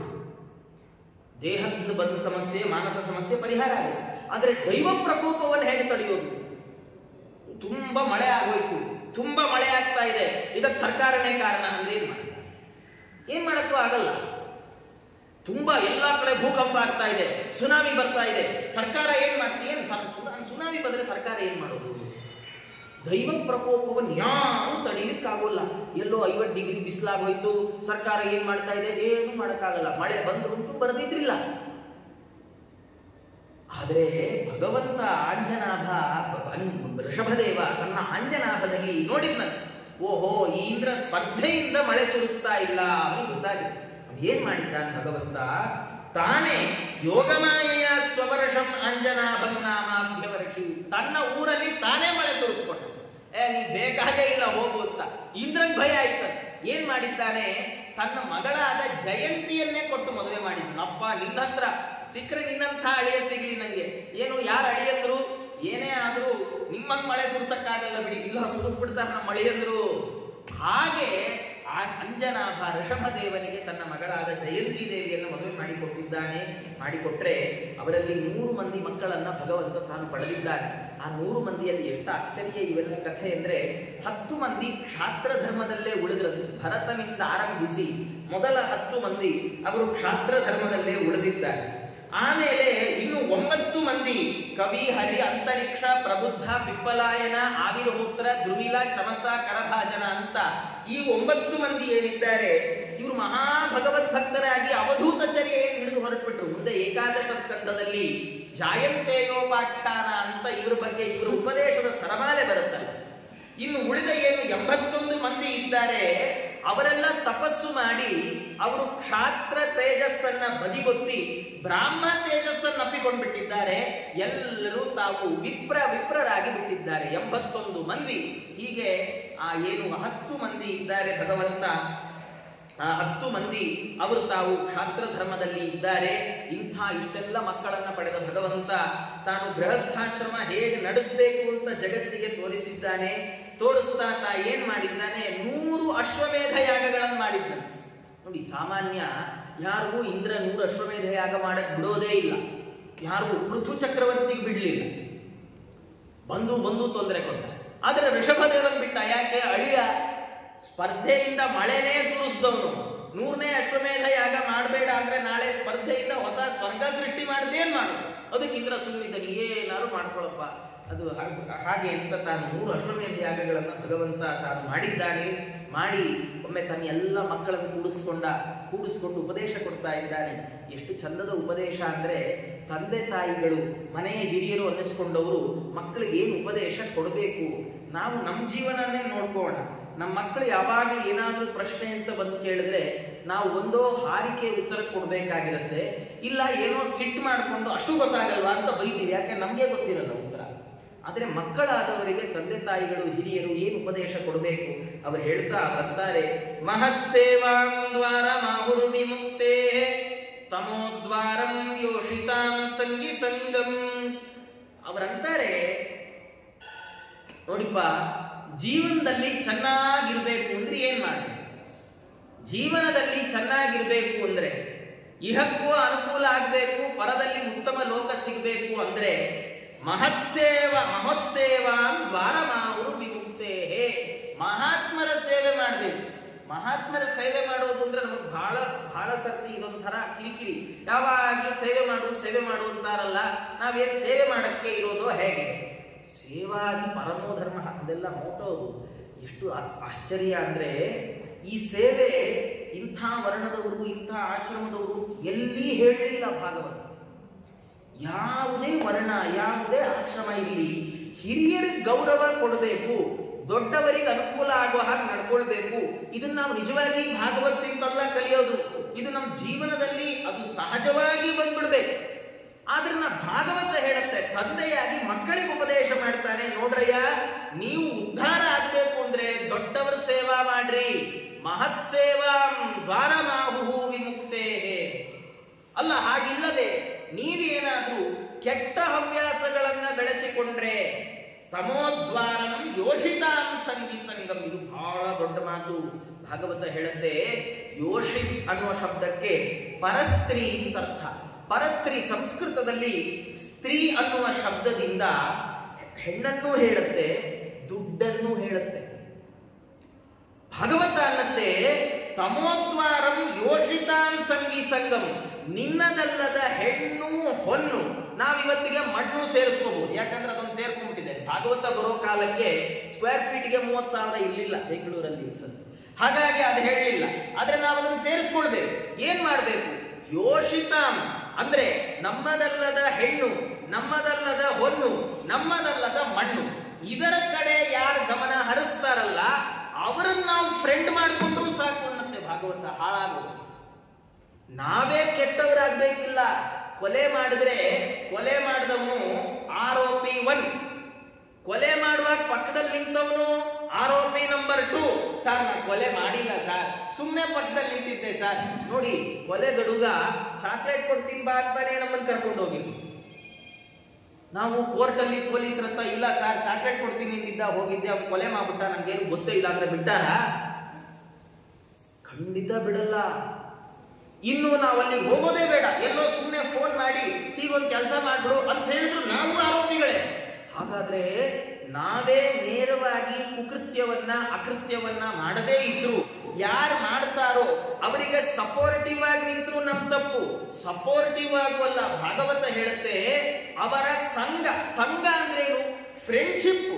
ನಮಗೂ ಅವ್ರು ಮಾಡಿದ್ ಗೊತ್ತೇ ಇಲ್ಲಪ್ಪ. ಎಷ್ಟೋ ಸರ್ತಿ ಹೀಗೆಲ್ಲ ಪೇಪರಲ್ಲಿ ಓದಿದೀವಿ. ಯಾರೋ ಒಬ್ಬ ಅವನು ಆತ್ಮಹತ್ಯೆ ಮಾಡ್ಕೊಳ್ತಾ ಇದ್ದಾರೆ. ಮಾಡ್ಕೊಳ್ಳೋಕ್ ಮುಂಚೆ ಇನ್ಯಾರೋ ಫ್ರೆಂಡ್ ಫೋನ್ ಮಾಡಿ ಮಾತಾಡಿದಾನೆ. ಏನ್ ಮಾತಾಡಿದಾನೆ ಗೊತ್ತಿಲ್ಲ. ಪೊಲೀಸರು ಮೊಬೈಲ್ ಸಿಕ್ಕಾಗ ಲಾಸ್ಟ್ ಕಾಲ್ ಯಾರು ಹೋಯ್ತು ನೋಡ್ತಾರೆ. ಅದೇನಾರು ನಮ್ ಫೋನ್ಗೆ ಬಂದಿದ್ರೆ ಹಿಡ್ಕೊಂಡು ಹೋಗ್ತಾರೆ. ನಾವು ಏನ್ ಮಾತಾಡಿದೀವಿ ಅಂತ ಹೇಳಿದ್ರು ಯಾರು ನಂಬಲ್ಲ. ನಾವು ಕೆಟ್ಟ ಕೆಲಸ ಮಾಡಬಾರದು ಅಲ್ಲ, ಕೆಟ್ಟ ಕೆಲಸ ಮಾಡೋರಿಗೆ ಅನುಕೂಲ ಮಾಡಿಕೊಡಬಾರದು ಅಲ್ಲ, ಕೆಟ್ಟ ಕೆಲಸ ಇವ ಮಾಡ್ತಾನೆ ಅಂತ ಗೊತ್ತಾದ್ರೆ ಅವನ ಸಂಬಂಧವನ್ನೇ ಕಡ್ಕೋ ಅನ್ನೋದೇ ಭಾರತ. ಹಾಗಿದ್ರೆ ಮಾತ್ರ ನಾವು ಈ ಜೀವನದಲ್ಲೂ ಚೆನ್ನಾಗಿರ್ತೀವಿ, ಮೇಲ್ ಹೋದಾಗ ಮೇಲಿನ ಚಿತ್ರಗುಪ್ತನ ಲೆಕ್ಕಾಚಾರದಲ್ಲೂ ನೆಟ್ಟಿಗಿರ್ತೀವಿ. ಅದಾಗದೇ ಇದ್ರೆ ತಮೋದ್ವಾರಂ ಯೋಷಿತಾಂ ಸಂಗಿ ಸಂಗಂ. ಹಾಗಾದ್ರೆ ಮಹಾತ್ಮರು ಅಂದ್ರೆ ಯಾರು? ಮಹಾತ್ಮರ ಸೇವೆ ಮಾಡಬೇಕು ಅಂದ್ರಿಲ್ಲ. ಯಾರು ಮಹಾತ್ಮರು? ಭಾಗವತ ಅನ್ನಂತೆ ಮಹಾಂತಸ್ತೆ ಸಮಚಿತ್ತ ಪ್ರಶಾಂತ ವಿಮನ್ಯವ ಸುಹೃದ ಸಾಧವೋ ಯೇ. ಮಹಾತ್ಮರು ಅಂದ್ರೆ ಯಾರು? ಮಹಾಂತಹ ತೇ, ಅವರು ಯಾರದು? ಸಮಚಿತ್ತ, ಸಮಾನವಾದ ಮನಸ್ಸಿರುವವರು. ಕೆಲವು ಸರ್ತಿ ಏನಾಗ್ಬಿಡುತ್ತೆ ಅಂದ್ರೆ ನಮಗೆ ನಮ್ಮ ಮೂಡ್ ಚೆನ್ನಾಗಿರುವಾಗ ನಾವೆಲ್ರಿಗೂ ಒಳ್ಳೆ, ನಮ್ಮ ಮೂಡ್ ಹಾಳಾಯ್ತಾ ನಾವೆಲ್ರಿಗೂ ಕೆಟ್ಟವರು. ಯಾಕೆ ಇವ್ರು ನಮಗ್ ಬೈತಾ ಇದ್ದಾರೆ ಅಂತಲೇ ಗೊತ್ತಾಗಲ್ಲ. ಕೊನೆಗೆ ನಾವೇ ಡಿಸೈಡ್ ಮಾಡಿ ಏನೋ ಪಾಪ ಮನಸ್ಸಿಗೆ ಏನೋ ಕಿರಿಕಿರಿ ಆಗಿರ್ಬೇಕು. ಓಹೋ, ಅಂದ್ರೆ ನಮ್ಮ ಮನಸ್ಸು ಕಿರಿಕಿರಿ ಆದ್ರೆ ನಾವು ಊರವರಿಗೆಲ್ಲ ಬೈಬಹುದು ಅನ್ನೋ ಅಧಿಕಾರ ನಮಗ್ ಕೊಟ್ಟವ್ರು ಯಾರು? ಹಾಗಾದ್ರೆ ನಾವು ಮಹಾತ್ಮರಲ್ಲ. ಮಹಾತ್ಮರು ಅಂತ ಯಾರನ್ನು ಕರೀತಾರೆ? ಸಮಚಿತ್ತಾ ದುಃಖೇಶು ಅನುದ್ವಿಗ್ನ ಮನಾಃ ಸುಖೇಶು ವಿಗತ ಸ್ಪೃಹ ವೀತರಾಗ ಭಯಕ್ರೋಧ ಸ್ಥಿತಧೀಹಿ. ದುಃಖೇಶು, ದುಃಖ ಬಂದಾಗ ತಲೆ ಬಿಸಿ ಮಾಡ್ಕೊಳ್ಬಾರ್ದು, ದುಃಖ ಬಂದಾಗ ಕುಗ್ಬಾರ್ದು, ಸುಖ ಬಂದಾಗ ಹಿಗ್ಬಾರ್ದು, ಯಾವ ರಾಗ ದ್ವೇಷಗಳಿಗೆ ಒಳಗಾಗಬಾರ್ದು. ಅಂಥವರು ಸಮಚಿತ್ತರು ಅಂತ ಒಂದರ್ಥ. ಇನ್ನೊಂದರ್ಥ ಏನು ಅಂದ್ರೆ ಸಮ ಅಂದ್ರೆ ಭಗವಂತ.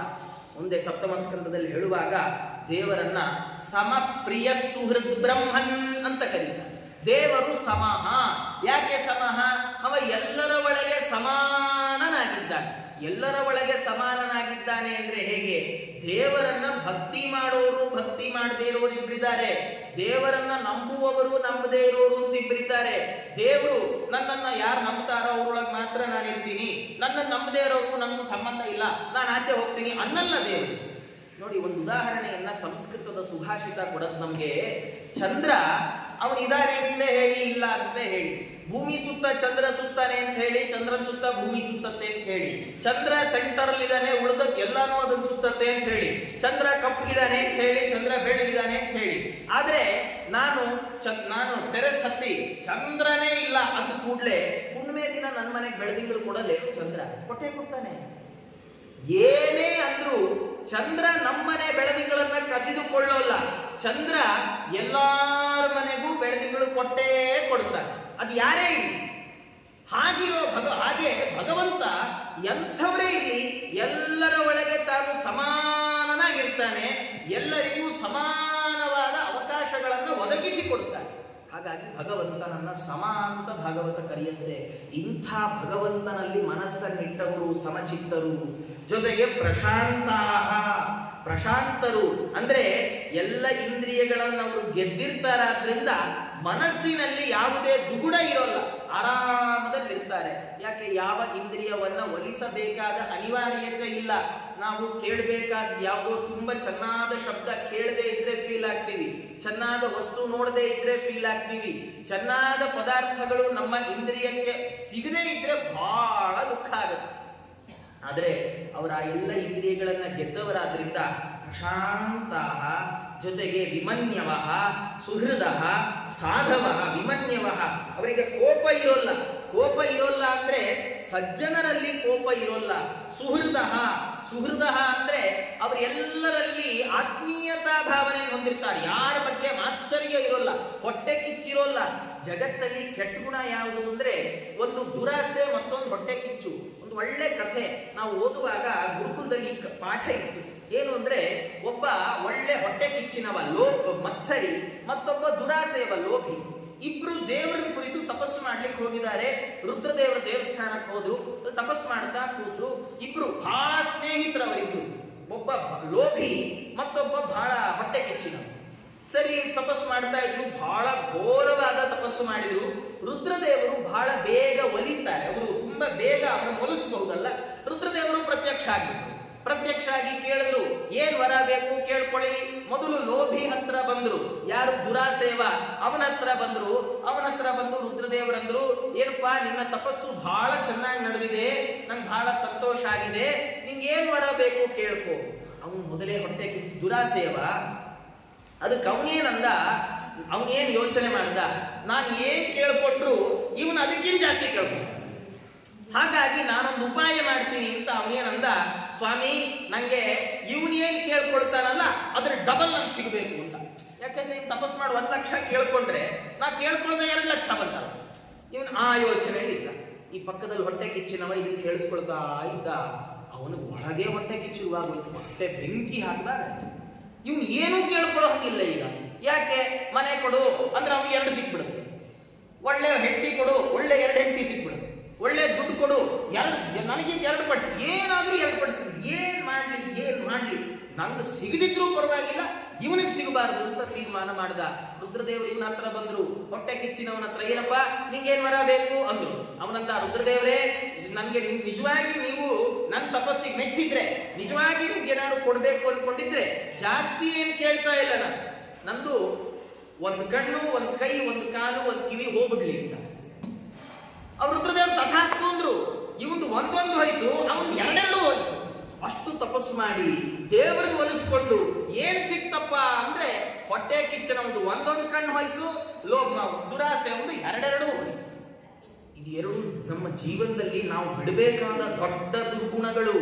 ಇದನ್ನ ಬಿಟ್ಟವರನ್ನ ಮಹಾತ್ಮರು ಅಂತ ಕರೀತಾರೆ. ಮತ್ತೊಬ್ಬರ ಏಳ್ಗೆಯನ್ನ ನೋಡಿ, ನೋಡು 2 ಫ್ಲೋರ್ ಕಟ್ಬಿಟ್ರು, ನಾವಿನ್ನು 1 ಫ್ಲೋರೇ ಕಟ್ಕೊಂಡಿದ್ದೀವಿ, ನಾವು ಇನ್ನೊಂದು 2 ಫ್ಲೋರ್ ಕಟ್ಟೋಣ ಅಂತ ಹೇಳಿ ಬ್ಯಾಂಕಿಂದ ಅಗದು ಬಗದು ಸಾಲ ಸೋಲ ಮಾಡಿ ಇನ್ನೊಂದು ಫ್ಲೋರ್ ಕಟ್ಟಿ ಅದನ್ನ ಬಾಡಿಗೆ ಕೊಟ್ಟು EMI ಕಟ್ಟ. ಏನ್ ಸುಖ ಇದೆ ಅದರಲ್ಲಿ? ಸುಖ ಇಲ್ಲ. ಆದ್ರೆ ಅವನಿಗಿಂತ ಜಾಸ್ತಿ ನಾನು ಕಟ್ಟಿದ್ದೀನಿ, ಅವನ್ ನನಗಿಂತ ಜಾಸ್ತಿ ಇಲ್ಲ. ಇನ್ನೊಬ್ಬರ ದೊಡ್ಡತನವನ್ನ ಕಂಡು, ಇನ್ನೊಬ್ಬರ ಏಳ್ಗೆಯನ್ನ ಬೆಳವಣಿಗೆಯನ್ನ ಕಂಡು ಹೊಟ್ಟೆ ಕಿವಿಚಿದ ಹಾಗಾಗತ್ತಲ್ಲ, ಅದನ್ನ ಮಾತ್ಸರ್ಯ ಅಂತ ಕರೀತಾರೆ. ಇದನ್ನ ಬಿಟ್ಟಿರ್ತಾರೆ ದೊಡ್ಡವರು. ಇನ್ನೊಂದೇನಂದ್ರೆ, ಇಂಥವರನ್ನ ಸೇವೆ ಮಾಡಿದ್ರೆ ನಾವು ಉದ್ಧಾರ ಆಗ್ತೀವಿ. ಯಾರು ಬಹಳ ದುರಾಸೆಯವರು ಅವ್ರ ಮನೇಲಿ ನಾವು ಕೆಲ್ಸಕ್ಕೆ ಸೇರ್ಕೊಂಡ್ರೆ ನಮಗ್ ಬಿಡಿಗಾಸು ಹುಟ್ಟಲ್ಲ, ಜೊತೆಗೆ ನಮಗೂ ದುರಾಸೆ ಬುದ್ಧಿ ಶುರುವಾಗುತ್ತೆ. ಹಾಗಾಗಿ ಇಂಥವ್ರು ಮಹಾತ್ಮರು, ಇಂಥವ್ರನ್ನ ಸೇವೆ ಮಾಡ್ರಪ್ಪ, ನೀವೆಲ್ಲ ಉದ್ಧಾರ ಆಗ್ತೀರಿ ಅಂತ ಹೇಳಿ ಋಷಭನಾಮಕ ಭಗವಂತ ತನ್ನ ಮಕ್ಕಳಿಗೆಲ್ಲ ಉಪದೇಶ ಮಾಡಿದ್ದಾನೆ. ಉಪದೇಶ ಮಾಡಿ ಮುಂದುವರೆದು ಋಷಭದೇವ ಹೇಳ್ತಾ, ಯಾರು ಭಗವಂತ ತಾನು ಹೇಳ್ತಾನೆ, ಗುರುರ್ನ ಸಸ್ಯಾತ್ ಸ್ವಜನೋ ನ ಸಸ್ಯಾತ್ ಪಿತಾ ನ ಸಸ್ಯಾತ್ ಜನನೀ ನ ಸಸ್ಯಾತ್ ದೈವಂ ನ ತತ್ಸ್ಯಾನ್ನ ಪತಿಶ್ಚ ಸಸ್ಯಾನ್ನ ಮೋಚಯೇತ್ ಯಸ್ಸಮುಪೇತ ಮೃತ್ಯುಂ. ಜಗತ್ತು ಅಜ್ಞಾನದಿಂದ ಕಾಮ್ಯ ಕರ್ಮವನ್ನೇ ಮಾಡ್ತಾ ಪುನಃ ಸಂಸಾರದಲ್ಲೇ ತಿರುಗತ್ತೆ. ನಮಗೆ ಗೊತ್ತಿಲ್ಲ ಇದು ಸರಿ ತಪ್ಪು ಗೊತ್ತಿಲ್ಲ, ಯಾಕಂದ್ರೆ ಹುಟ್ತಾನೆ ಯಾರು ನಡೀಲಿಕ್ಕೆ ಕಲಿಯೋಲ್ಲ. ಹಾಗಾದ್ರೆ ನಮಗೆ ಸರಿ ತಪ್ಪುಗಳನ್ನ ಹೇಳಬೇಕಾದವರು ಯಾರು? ಹಿರಿಯರು ಅನ್ನಿಸಿಕೊಂಡವರು. ಇದೆಲ್ಲ ನಮಗೆ ಮಕ್ಕಳಿಗೆ ಉಪದೇಶ ಕೊಡೋಕೆ ಮುಂಚೆ ನಾವು ಹೇಗಿರ್ಬೇಕು ಅಂತ ನಮ್ಗೆ ಉಪದೇಶ ಕೊಡ್ತಾನೆ ಋಷಭದೇವ. ಆತ ಅಂತಾನೆ, ಗುರುರ್ನ ಸಸ್ಯಾತ್, ಅಂಥವನನ್ನ ಗುರು ಅಂತ ಕರೀಬಾರ್ದು.